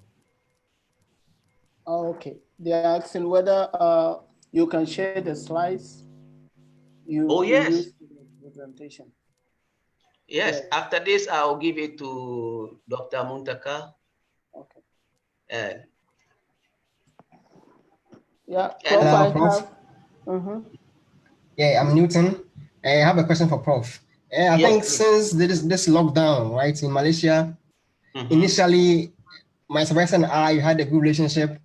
I WhatsApp her, she respond. But since this lockdown for some time now, I send her messages, she doesn't respond. Okay. I don't know what to do. Like, I get confused. It's like, I don't know what if I've done something wrong. I don't know. Okay. So, yeah. All right. So you have browsed through your messages. They didn't sound offensive or aggressive. No, eh? No, but to me, it's not offensive. But I don't know. Maybe I don't know. Okay. Very honest with you, I had a similar situation with my research counterpart. Suddenly, there was something that we had to do. Suddenly, he refused to email to respond to not only me, a lot of us. So we were wondering. So can you imagine after the lockdown, when we started working, only he started to respond to us. So we had nothing to do with that problem. But I think that some of them,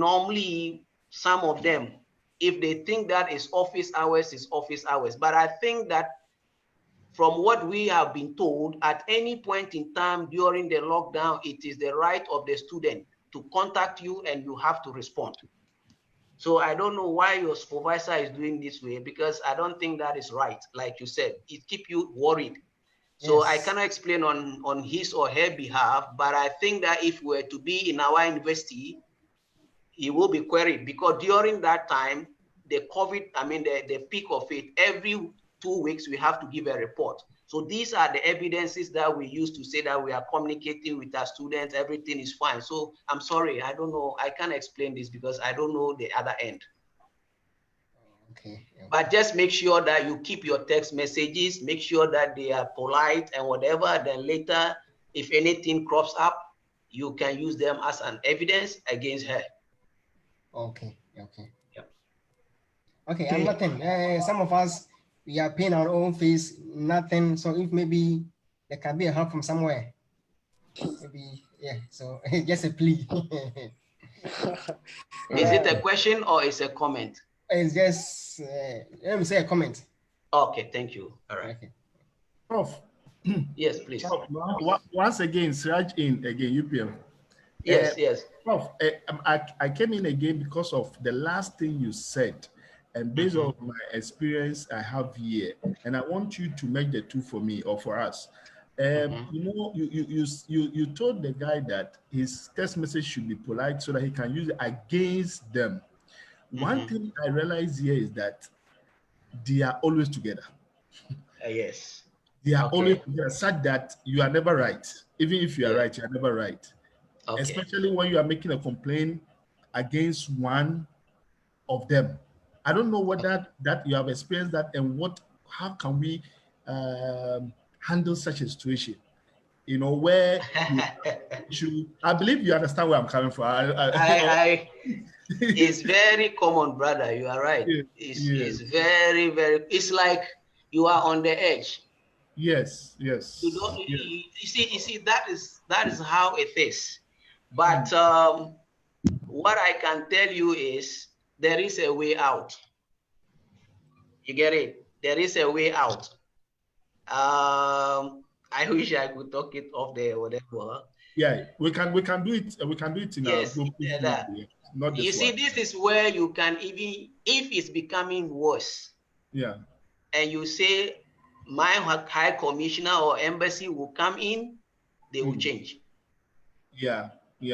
That's number one. Number two, that one, I'm sorry, I am bounded by some sort of restrictions, so we will talk it off.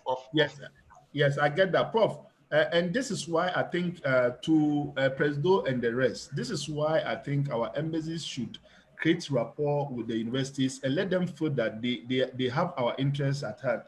Because what I noticed that, especially comparing to other countries, like, of course, you know, you mentioned this in your presentation earlier, where they give preference, and this is something we can't change. Even in Ghana, we can't blame only the Malaysians. Even in Ghana, we give preference to foreigners than our own selves, even to some extent. Yeah. So such things are things that are in their culture, and we can't blame them. Like you are saying, we should. And you are in Rome, so you do what the Romans do, right? So. I think with the issue of our embassies coming in also depends on how serious they take our embassies, you know, because, for example, it's difficult for them to frustrate an American, frustrate an Australian, frustrate a Saudi, frustrate, you know, mention some countries. It's very difficult. Why? Because they know their high commissioner or their ambassador would fight for them in a way. Yes. But unfortunately, and this I got from my other African countries, I don't want to mention their names because we are talking about Ghana, but other African countries, they will tell you that the experience they have here, though they are in the majority in a way, it's because they don't see any kind of seriousness from the High Commission. So they don't take us serious. In short, they don't take us serious because our leaders too don't actually. I'm trying to be diplomatic with my words. Yes. I believe you understand where I'm coming from. You don't need to go into that. So we get your point. Okay. Seriously, when I was a student, we also used to question these things. I really share your sentiment. But there is one embassy, High Commission. You cannot play around with Nigerian High Commission. To be very honest with you, I'm very, very proud of the Nigerian High Commission. They are very, very forthcoming. And even, can you imagine, up to the chancellery level, they have very good relation with them. But like you said, some high commissions will have to step up the game. I agree. Thank you very much. All right. Thank you. Yeah, thank you. Brother Muntaka, may I know how many minutes we have? I will still have as long as there are questions, before prayer. But you can check the chat box. Yeah. Prof, yes, I have a question. What's your vision for Ghana? What do you want to do for Ghana? Very interesting. To be very honest with you, I'm looking forward to the day that I will change the agricultural scenario in Ghana. That would be my vision. Because what we are doing here, the soil, the challenges that we have in the soil and whatever, is not even up to 50% back home. And I've been hammering this. This is very, very dear to me. Yeah. We have a lot of technologies that we can use to. Sometimes I go to the website of the Ministry of Agriculture. I see the output of, example, rice. This is something unheard of. How can you boast with 2, 3, 4 tons per hectare when we are talking about 10 to 13 tons per hectare? And we are talking, brother, I think there are a lot of things, but my main aim will be to really, really contribute to the agricultural situation in Ghana. It's very, very dear to me. Prof, I asked this because I know how the agriculture sector looks like. And I just last week, I was on my farm, a 20-acre maize farm I'm preparing. But I can see the frustration of these common rural folks. They go to the farm, they toil a lot, they do, but the yield is nothing to talk about. And they are still languishing in poverty. So I want to know, at personal level, are you doing any project like collaboration or something to start? Because we all know the time is limited. We don't have all the time to ourselves. Okay. Brother, again, I wish I could talk offline. I started, but I was frustrated by setting higher level. And then number 2, my vision for the country will be that I don't want to be affiliated with or to any political party. Yeah. Mine is just go to the ground and see what we can do with the policy supporting, yes, but I'm not interested in politics to do agriculture, regardless of the situation. If that be, I wouldn't get myself involved because I will say things that might not be palatable to hear. So that has been my key thing. Here, we are giving the latitude. I work with the Ministry of Agriculture. I work with most of their department, and then the higher education. There are certain grants that we got, and you can see that they gave us the liberty to do the work without any political influence. So for me, that's the way I'm looking at it. Who is in power is not my interest. I'm interested in making sure that people do the right thing. That has been my main, inspiration that I would like. But for the time being, I tried, but again, sorry to say that. All right, thank you. Yeah. Is it about understanding the Ghanaian landscape and to know how to navigate, just like you understand the culture of Malaysia and how to navigate yourself? Because Ghana definitely need you, and you have to find a way to navigate. Yes, that's why I'm sorry, brother. I understand really the navigation, whatever. If I should tell you a story here, it will be whatever. So I'm very sorry. I have to speak offline. Okay, good. Yes. Good. Yes. Sorry. Hello. Allow me to comment on what he just said. This is Adiza speaking. Okay. Yeah, Dog Adiza, you're welcome. Okay, Mr. Moderator, Mr. Musa. Okay, I am the speaker's PA, so allow me to chip. Okay, good. Okay. So just like you, I was one of the people frustrated with his contribution to Ghana. Okay, so I was the one of the people who pushed him. I can tell you on authority that whenever he receives any award, he comes home and he cries. He wishes that this was for Ghana. All right. The way that he frustrates himself with Ghana is beyond me. Sometimes I get angry with him. He will tell you that.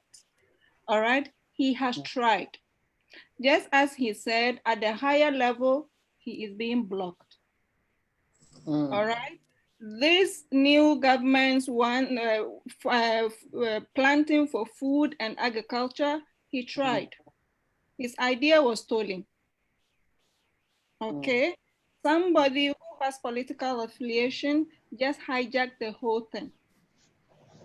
One thing I also like to add is that the Ghanaian landscape that you are talking about, most of us Ghanaians don't respect agriculture.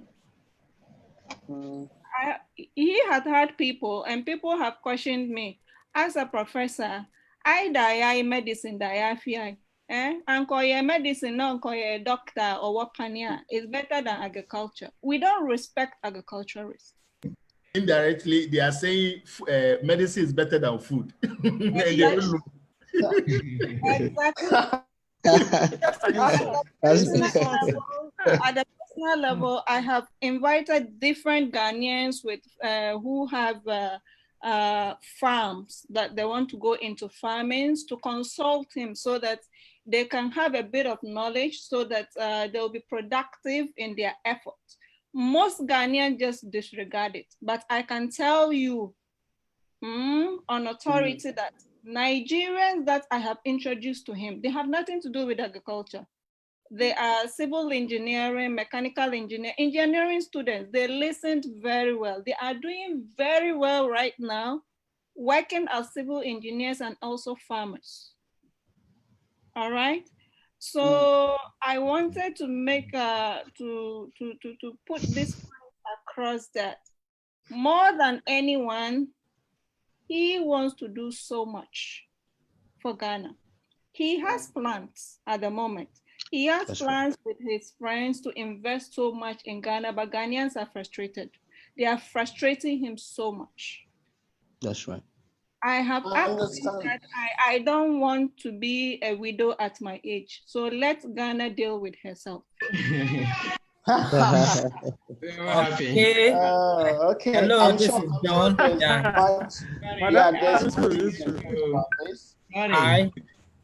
President, please yes, please. To read the questions from Facebook posted by our Adam. I think that's Mr. Kahad. So he's asking Prof. That I think your field of study and practice might have had good opportunities than other fields of study, or then number 2, is there equality in Malaysia? Then, number 3, are Malaysians ready to also learn about us? I mean, learn and adapt foreigners' way of life. So these are the questions he posted on Facebook for Prof. Interesting question. Okay, I got the last 2, but I didn't get the first one. The first one, he said he thinks that your field of study and practice might have had good opportunities than other field of studies, or so that is the way he put it. Okay, so my field of study, whether I had a good opportunity in Malaysia, right? That's the understanding. Yeah. Okay. Yeah, that's it. I think in Malaysia, I don't think so. I mean, they still go high tech. They still go for electronics engineering. They spend big money in that area. But the reason why you see this is because of the technologies that I have. That's why it look like it's straightforward. And you see, Malaysia has agenda. They have their agendas. Every 5 years, they have their own whatever. And they have realized that food security for them is very, very important. So that's why they pay attention to agriculture. Now rice is about 72 point something percent. They want to make it 100%. During the COVID, assuming that Vietnam said no, Thailand said no. So that kind of priority is the one that is driving them. And I happen to be in the formal agriculture university. So we are the authority. So yes, in that aspect, yes. But they invest in other things more than agriculture. Yeah, sure. Right. And then number two, equality is relative, brothers and sisters. Even in your own country also, you don't get equality. So what I can say is because we are foreigners, so we see that we've been marginalized. But my point here is, yeah, we know that there will never be equality. But how do we get into the system and make use of why we are here? So the issue is, so long as you have your peace, you can do your work and you get what you want. And then I'm not saying even if you are being disregarded, you should accept that. We also have a place to go. But to say that there will be equal platform, even in the United States also, I don't believe that there is equal opportunity like they are saying. You all know what I'm trying to say. So for me, that one is really relative. I'm sorry to say this. But I do know that, of course, there will never be equality. That one is whatever. And then the next one, you say we adapt to what? Sorry, Dr. Mutaka, the third one. He said adapt to something. Whether Malaysians are ready to learn from us and to adapt to our way of life. Okay. I mean, are we saying that Malaysians want to adopt the way of life of Africans, or just we, the community here? The community here, maybe.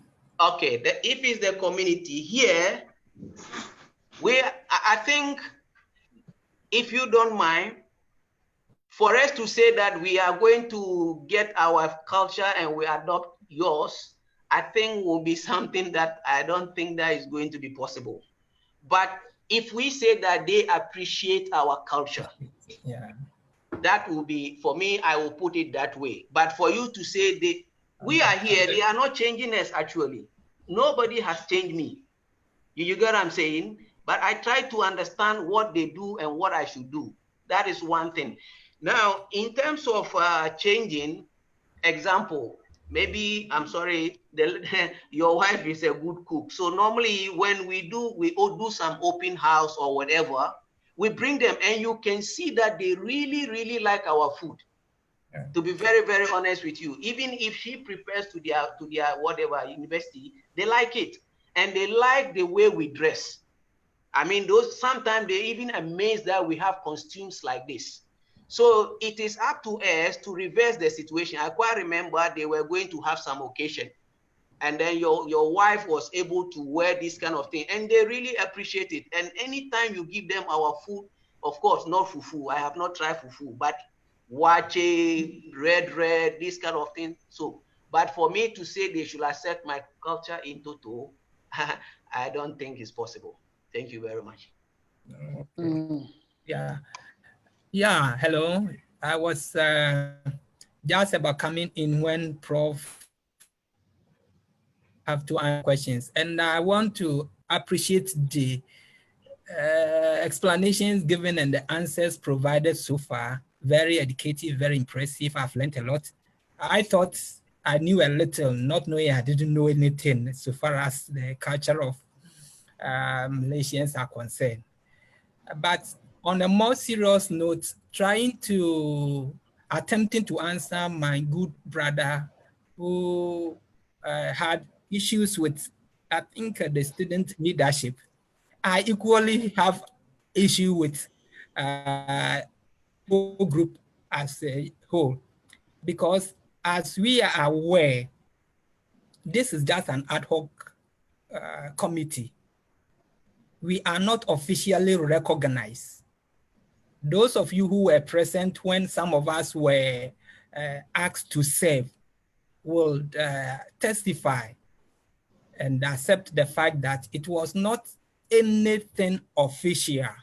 And the High Commission, in my understanding, is not looking for any formalized leadership, just a committee where they could just coordinate one or two things, and that is all. So there are certain things we are also, our hands are tied at the back. And as I speak to you now, some of even the committee members have abandoned their posts. I don't even know their whereabouts.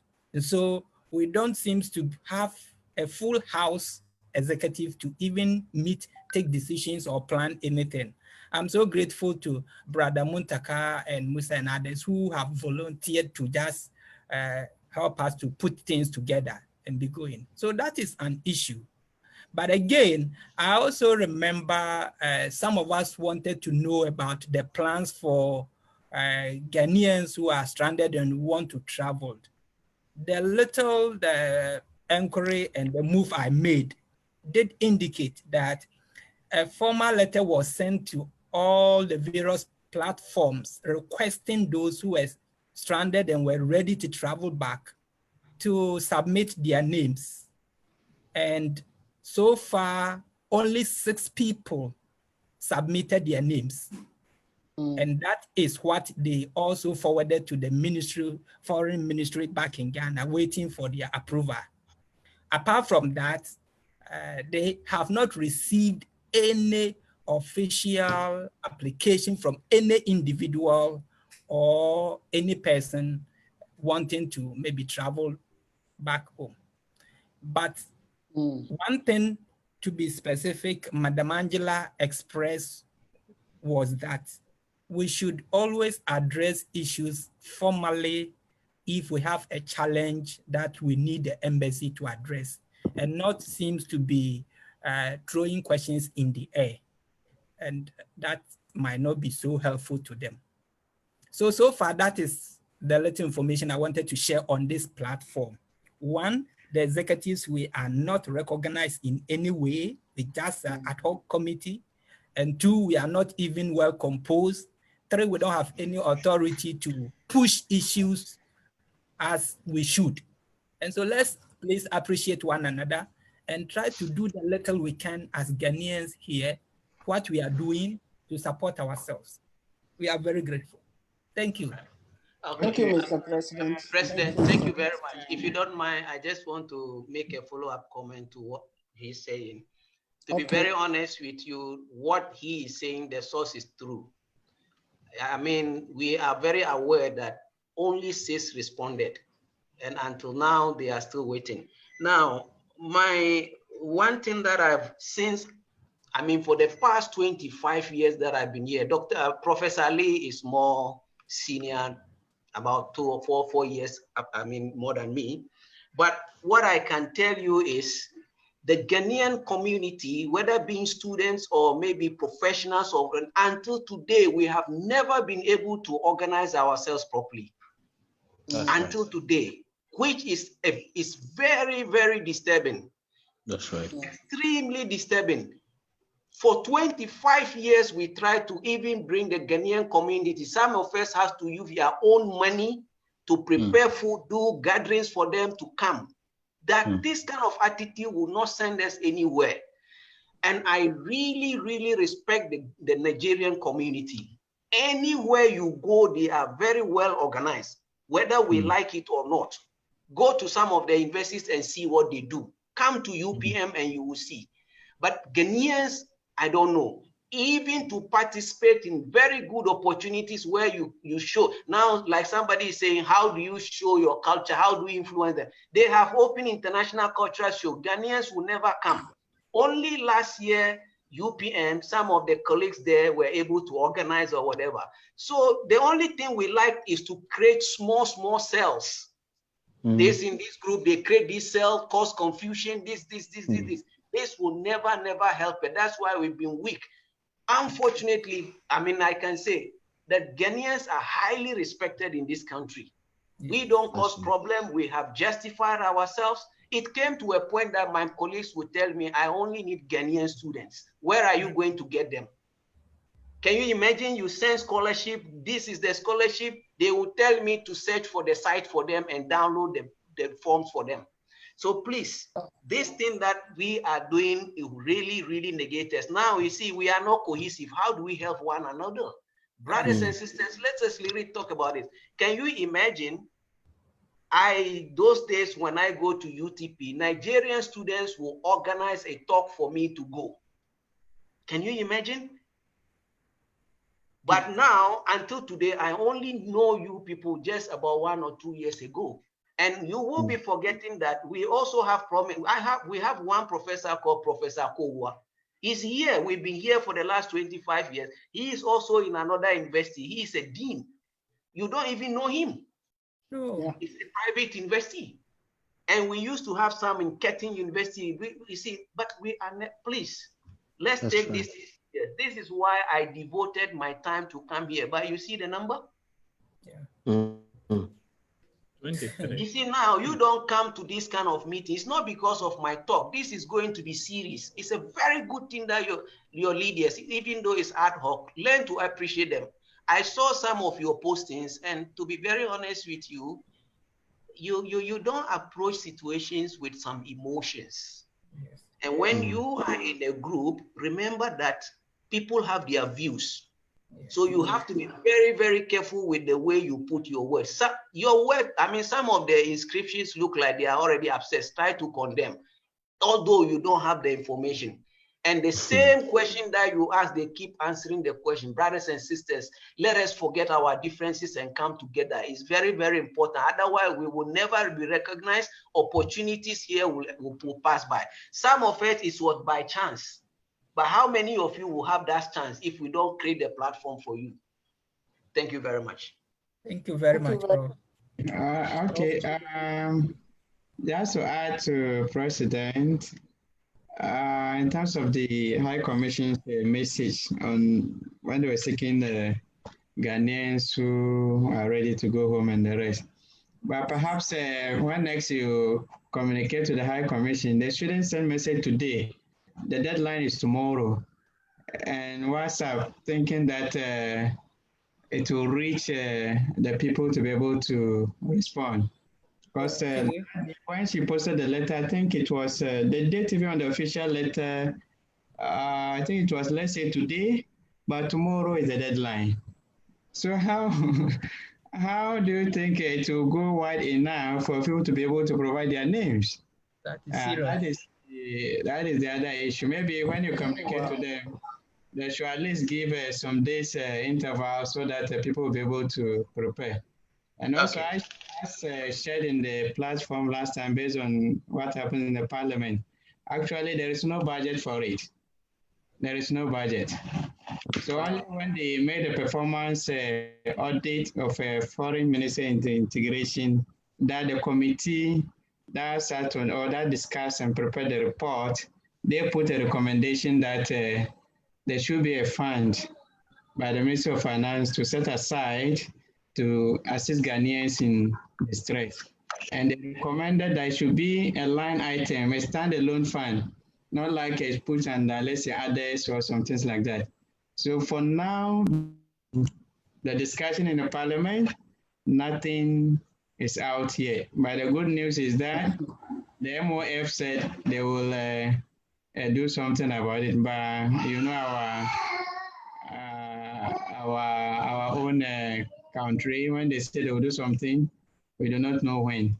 But we pray that it comes as soon as possible. Okay, thank you. All right, thank you, Dr. Muntaka. Any other comments from the floor or question? I think there are questions in the chat box. We did not exhaust them. Maybe we can look at one or two, then we finish up. Please, can I ask a brief question? Yeah. Okay. Go ahead. Thank you very much, Prof, for the very educative session. We are very grateful. May God reward you. I have been very curious about a particular thing, and I see it as an opportunity since you are in the field of agriculture to ask this question. Since I came to Malaysia, the nature of their fruits amazes me, especially about tomato. I can buy tomato and for weeks it does not spoil. This compared to where we came from, it doesn't correlate at all. So I was really curious about is it the way they plant it? Is it that because they don't use fertilizers? Or what is the main reason why it stays so long without perishing? Thank you very much. You're most welcome. You are not an agriculturist, but you are sounding a bit technical. Very good. One thing that Malaysia doesn't play with, because the environment here is very humid, they are very, very good in breeding programs.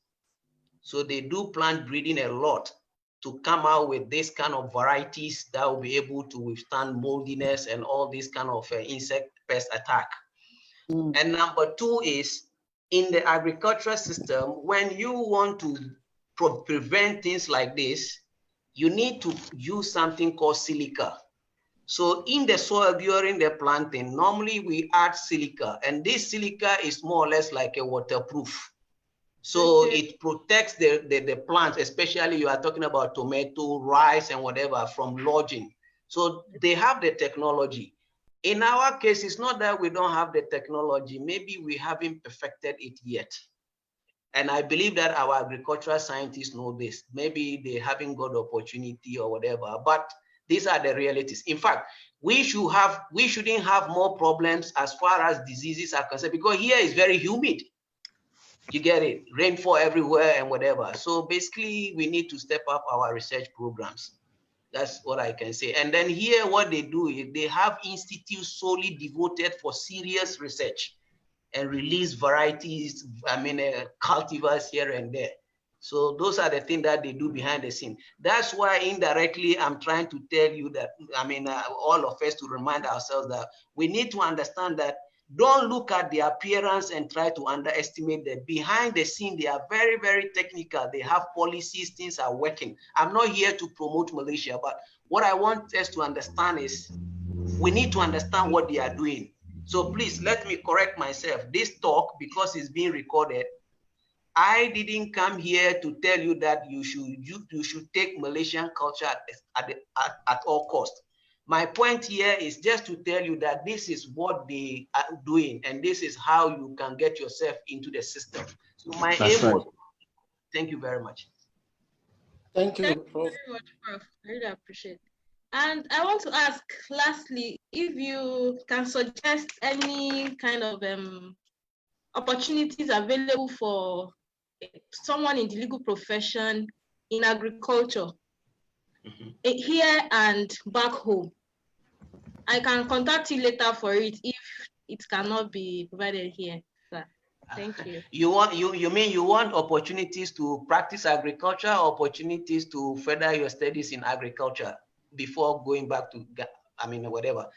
Let me separate it. You want to be like, you want to invest here or and back home, or what? The opportunity. Yes, something like that. You want to invest?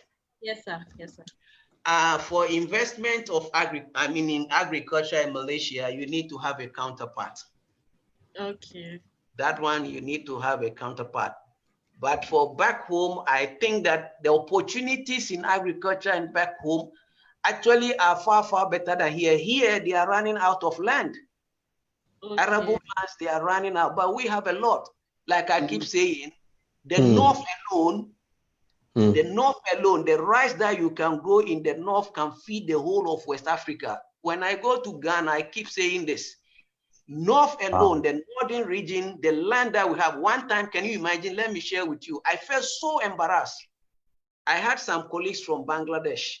So they were working, they had a collaboration with the European Union. So they went and then visited the north. They had their own programs. Can you imagine? They drove off from Accra to the north. So when he came back to me, he told me that he was really shocked that we have stretches of land in the northern region, and it's like they are just laying their fallow and we can't do much about it. What can I say? What can I say? Then the land in the north, if we want to go into serious agriculture, should be able to feed the whole country in terms of rice and cereals in particular. Do you know that we have this Jetropa? We have this what they call it, the one you use for Inkuto, and then we have so many things that They become a buzzword here when back home we have them and we don't value them. So into agriculture, the opportunities are just innumerable. That's what I can say. Thank you very much. I'm not trying to talk from theory. That's right. Because when you talk about agriculture, you must know the soil. So I'm talking from the soil point of view. We don't have much problem with the soil like we have here. It's very challenging here. Thank you very much. Thank you, sir. Thank you.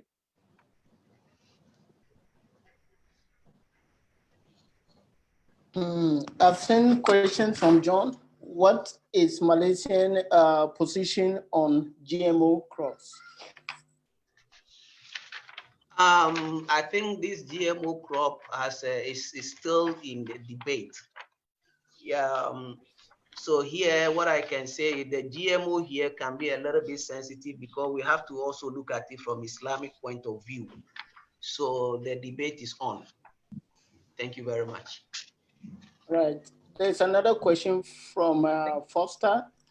She wants to know whether there's any specific opportunities for postdoc or other job vacancies for people who have completed their PhD studies. Yes, very good. You see, if you look at the rankings that we have, we cannot do without the postdocs. And what I can tell you is most of the RU universities, we can't do without them. So every year we give postdoc. In fact, for UPM, the result just came last month. And then yes, the opportunities are there. You'll be given 2 years. And then the pay is very good. And your sole thing will be to do research. Every year you have to be on the lookout across the universities. We have special funds for postdocs. And we cherish them a lot because they are the one who channel the very good research for us. So you need to look into that. Now, for the employment part, the first question I would want to ask you, if you want to go into the public sector, your first degree is very important. They will check your first degree. I'll talk about it very soon. How do they check it? First, assuming that your first degree is recognized by the Malaysian Education Service, they look at your CGPA. So if your CGPA is below 2.8 or below 3, it will be very difficult for you to be absorbed in any public university. Even if you had the best PhD, the best masters, you have many publications, you will not be taken. This is not only for locals, even it's not only for the foreigners, even the locals. So if you have undergraduate students among you, you have to sit up. It's very, very important. Now, I just want to, so that is it. So if you have more than, that, then the job will be there. But now, because of the ranking, seriously, you need to show that you have a number of publications, and that one is the one that will really put you in the realm. So if you don't have much publications, it will be very difficult for you to be employed. So please take publications very, very seriously. And have I answered your question, please? Yeah, I think you've answered that. Except Foster, if you want more clarification, you can come in. Thank you, Prof. Can you hear me? Yes, please. Yeah, we can. Great. My name is Foster. It's my first time here. I got added to the group only a few weeks ago. And yeah, I'm studying in Ketin here. I remember Prof mentioned about some professors from Ghana who were in Ketin. I happen to know a couple of them before they left. But currently, I'm the only Ghanaian here in Ketin. So yeah, I've also completed. Actually, I just finished during the MCO. So yeah, so I'm thinking about job opportunities or postdoc positions. As my friend said earlier, it's quite difficult to get such positions in the private universities. And Ketin is one of the private universities. So yeah, I have tried, but it seems like funding, especially for postdoctoral studies, is kind of difficult. So I wanted to know if there is any specific opportunities that you are aware of, especially for engineering students. My background is in chemical engineering. For postdoc positions in public universities, or maybe other opportunities that I could look into, not only me or some other people who are interested in such offers. Okay. Thank you, sir. Okay, Brother Foster, thank you very much. Is it possible that after this, you send me your CV for Definitely, me to see? sir. Because for postdoc, we have certain standard that we are looking for. And then I'm not promising anything. Let me see, and then we'll see. And then you see, now I can see that most of you, I mean, there's something that keep popping up is you lack information as to where to go to get some opportunities. This is why if you create this platform and you invite some of us who have been here for some time, we will be able to direct you. I may not have it, but through contacts, you see, these are the things that we can do to help. That's what I can say. So maybe I just have to see your CV. I'm not saying that I'm going to promise you something, but if it should be that I should get to my contacts and see what they can do, I will try to help. Sir. Thank you, sir. Can you check the questions? Looks like we skipped some. Then we can wrap up with them. On the chat box, Mr. Moderator.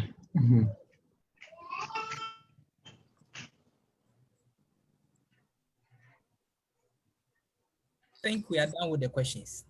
Any more? Okay. All the questions are done already. Okay.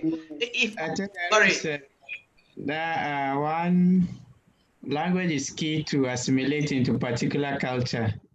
Some of us, it's difficult to understand others' language. So how can one cope with that since most of them don't speak English?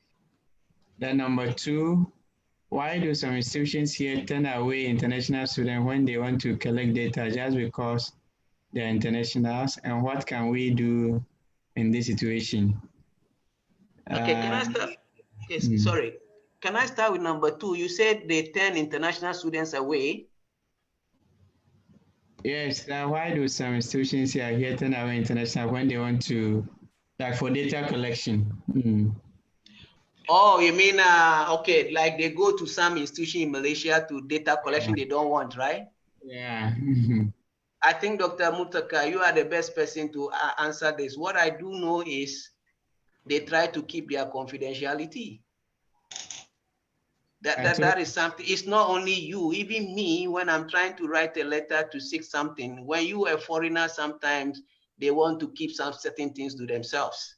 So I need to understand. I'm not sure how they reject, but generally, I'm sorry, your wife did the research with Petronas, but they gave her the full access.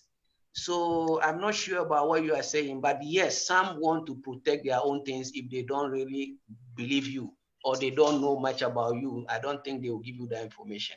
And this is not only in Malaysia. I'm not supporting Malaysia, but in the business sector, confidentiality is very important. Dr. Mustaka, will you shed light on this before I go to the first question? Prof, you have said it all, but there's a case of our Dr. Andani, during his master's phase. And I think he had to change his research and then go back to Ghana for data collection because of the sensitivity of the information involved. So mostly if the information is sensitive, they will not allow. Initially, they accepted, but when they did the interview on his behalf, they collected the data, they look at the kind of information collected. They say no, they just told him, sorry, we cannot. We have to look elsewhere. So the sensitivity of the information plays a greater role. Yes. And then the first question, I missed it. Well, could you repeat the first question? Okay.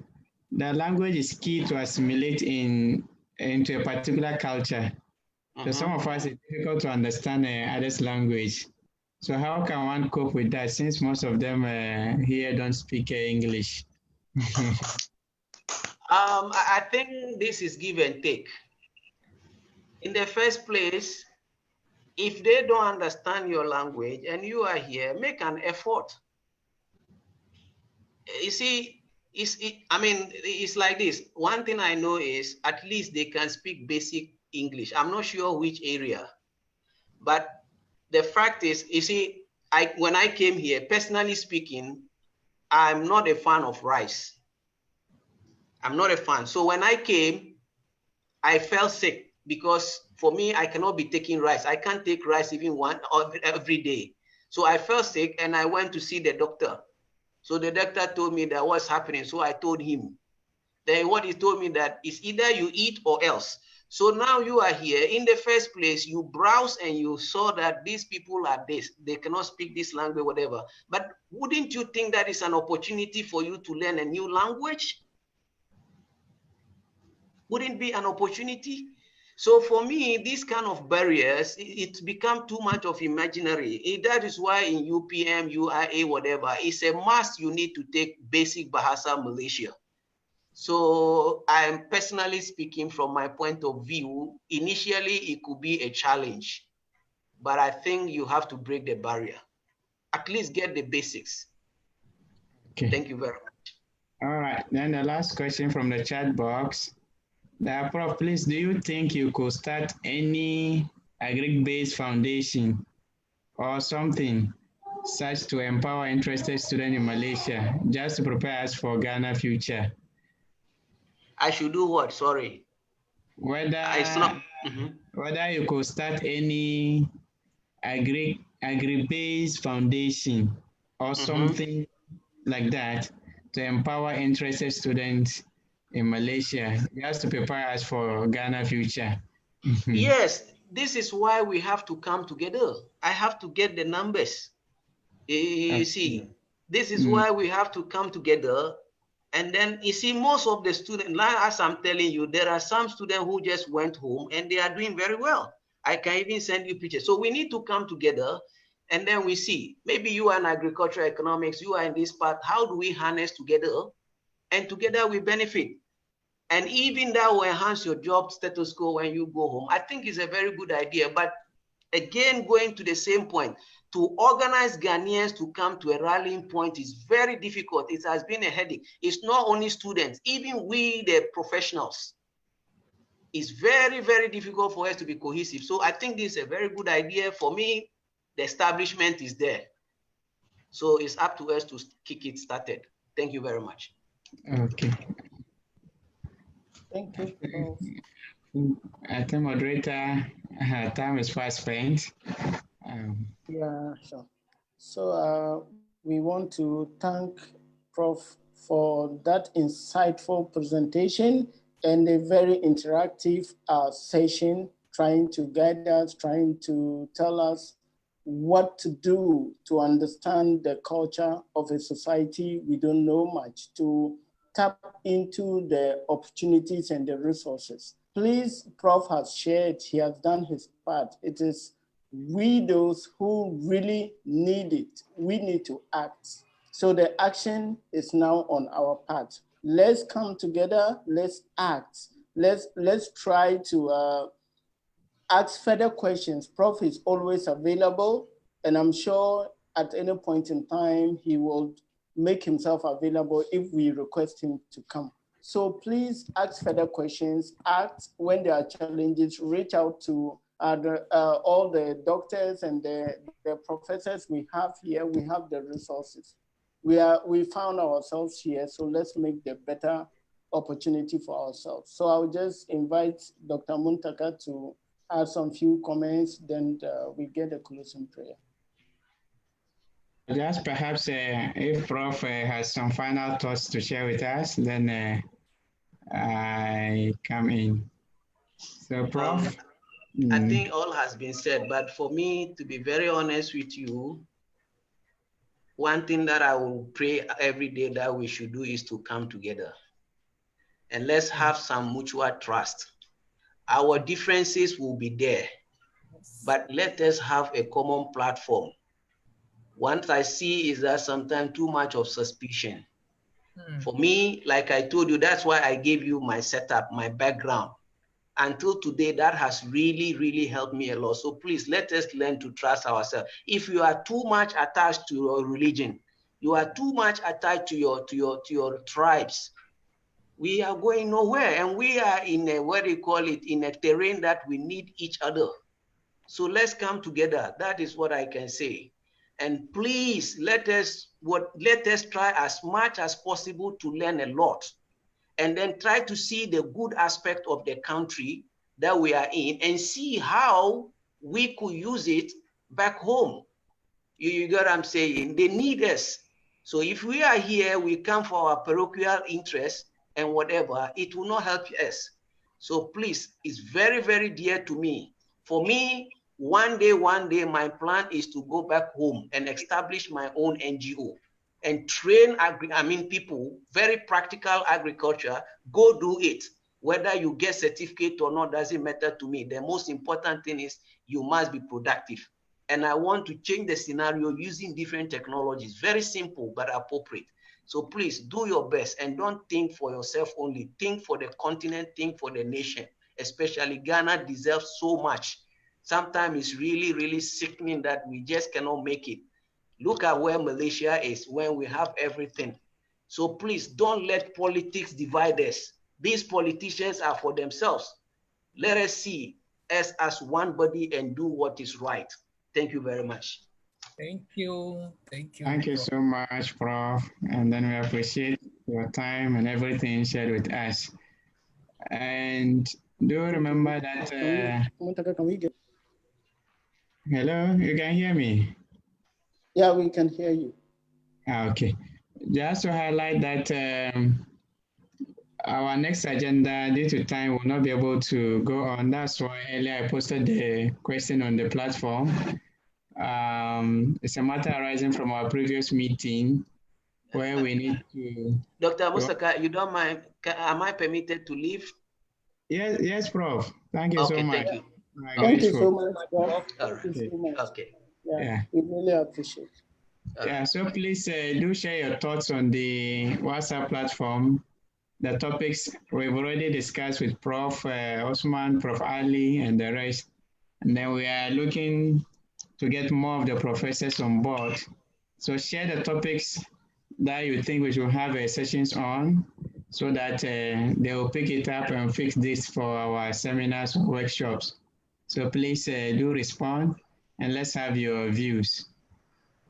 Okay, and thank you so much. That is what I have. And then I wouldn't forget the Madam of the House, the Doctor of the House, Madam Adiza.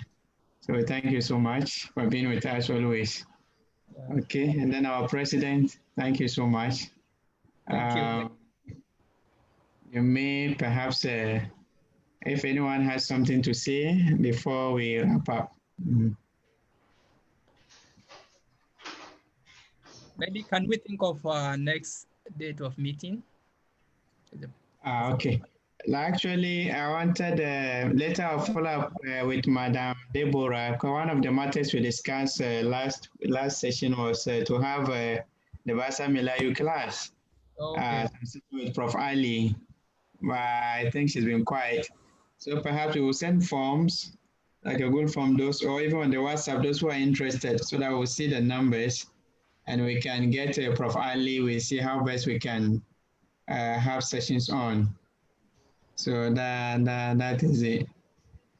Okay. Good. And I think we thank everybody for coming and participating in this program. Very helpful and very useful. And to encourage each other, especially in times like this. And when during our next meeting, we should try and get others circulate the information so that others can participate. Thank you. And please do not be discouraged by our numbers. Sometimes the few, they cause the greatest change. So just let's work together and then put things forward. God's willing, we'll be able to do much more. Okay. Thank you. Sorry, please, I would like to know how some of us that, especially the non-Ghanaians that are not in the WhatsApp group, can get the Prof slides and maybe your notification for subsequent programs, inshallah. Okay. I will do it through NISCOM. Okay. Yeah, I have Abu Marzuk number. So, and then the president will communicate. I will share the slide, inshallah, after this. All right, thank you. Okay, welcome. Okay, our latest doctor. You have something to say? Bukari, the latest in the house. Oh. Congratulations. Yeah.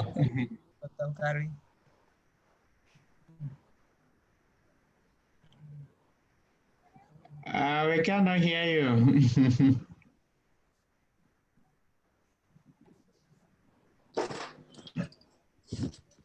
Okay, then maybe moderator, you may call it a day in the name of Allah. That will be the prayer we finish. Yeah, can just do the prayer and then end the session. And thank you. Sorry for any shortcomings. Thank you, Mama D. Okay. All right. So, who is praying? Yourself. The moderator. Oh. Okay. Alhamdulillah. Let's pray. ربنا آتنا في الدنيا حسنة وفي الآخرة حسنة وقنا عذاب النار. اللهم يا من له العزة والجمال، يا من له الملك والجلال، يا إلهنا وإله كل شيء، إله واحد لا إله إلا أنت.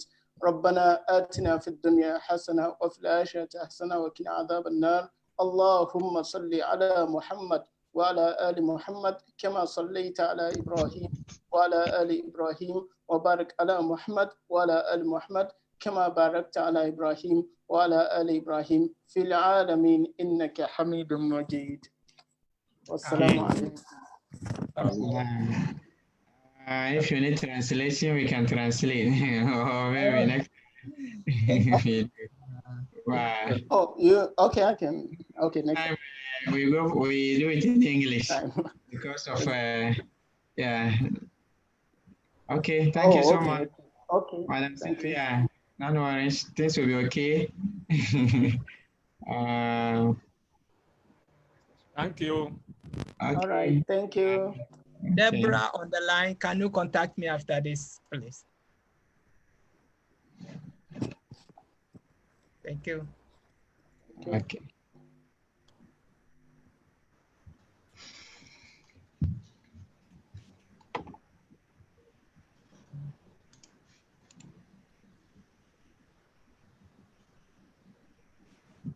Coordinator, is it over? Is the meeting over? Over. Yes. Okay. We have dismissed. But I just saw somebody ask a question. When can we have a sharing food time together, please? Virtual food sharing. Okay, President, perhaps we can discuss about the timing for next session. If we have some topics for the seminar, we will not wait until a month end or next month before we have the general one. So if we have any topic that we can go with, we can look at the professor's time and then we schedule a seminar or workshop. Okay. That will be fine. So what we need to do now is to keep the topics coming. Let's get as many suggestions as possible, and then we can fix a date for that. But I hope we're going to get the slides in Muntaka. Yes, I'll follow up with Prof, inshallah, to get a slide and then share.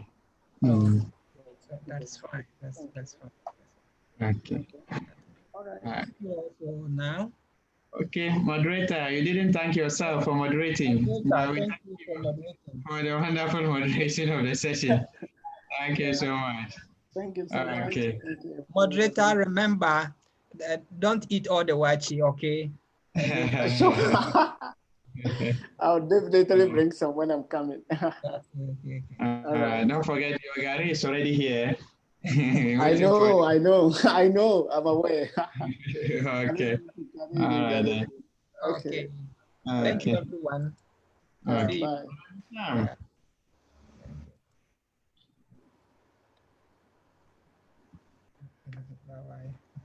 Bye.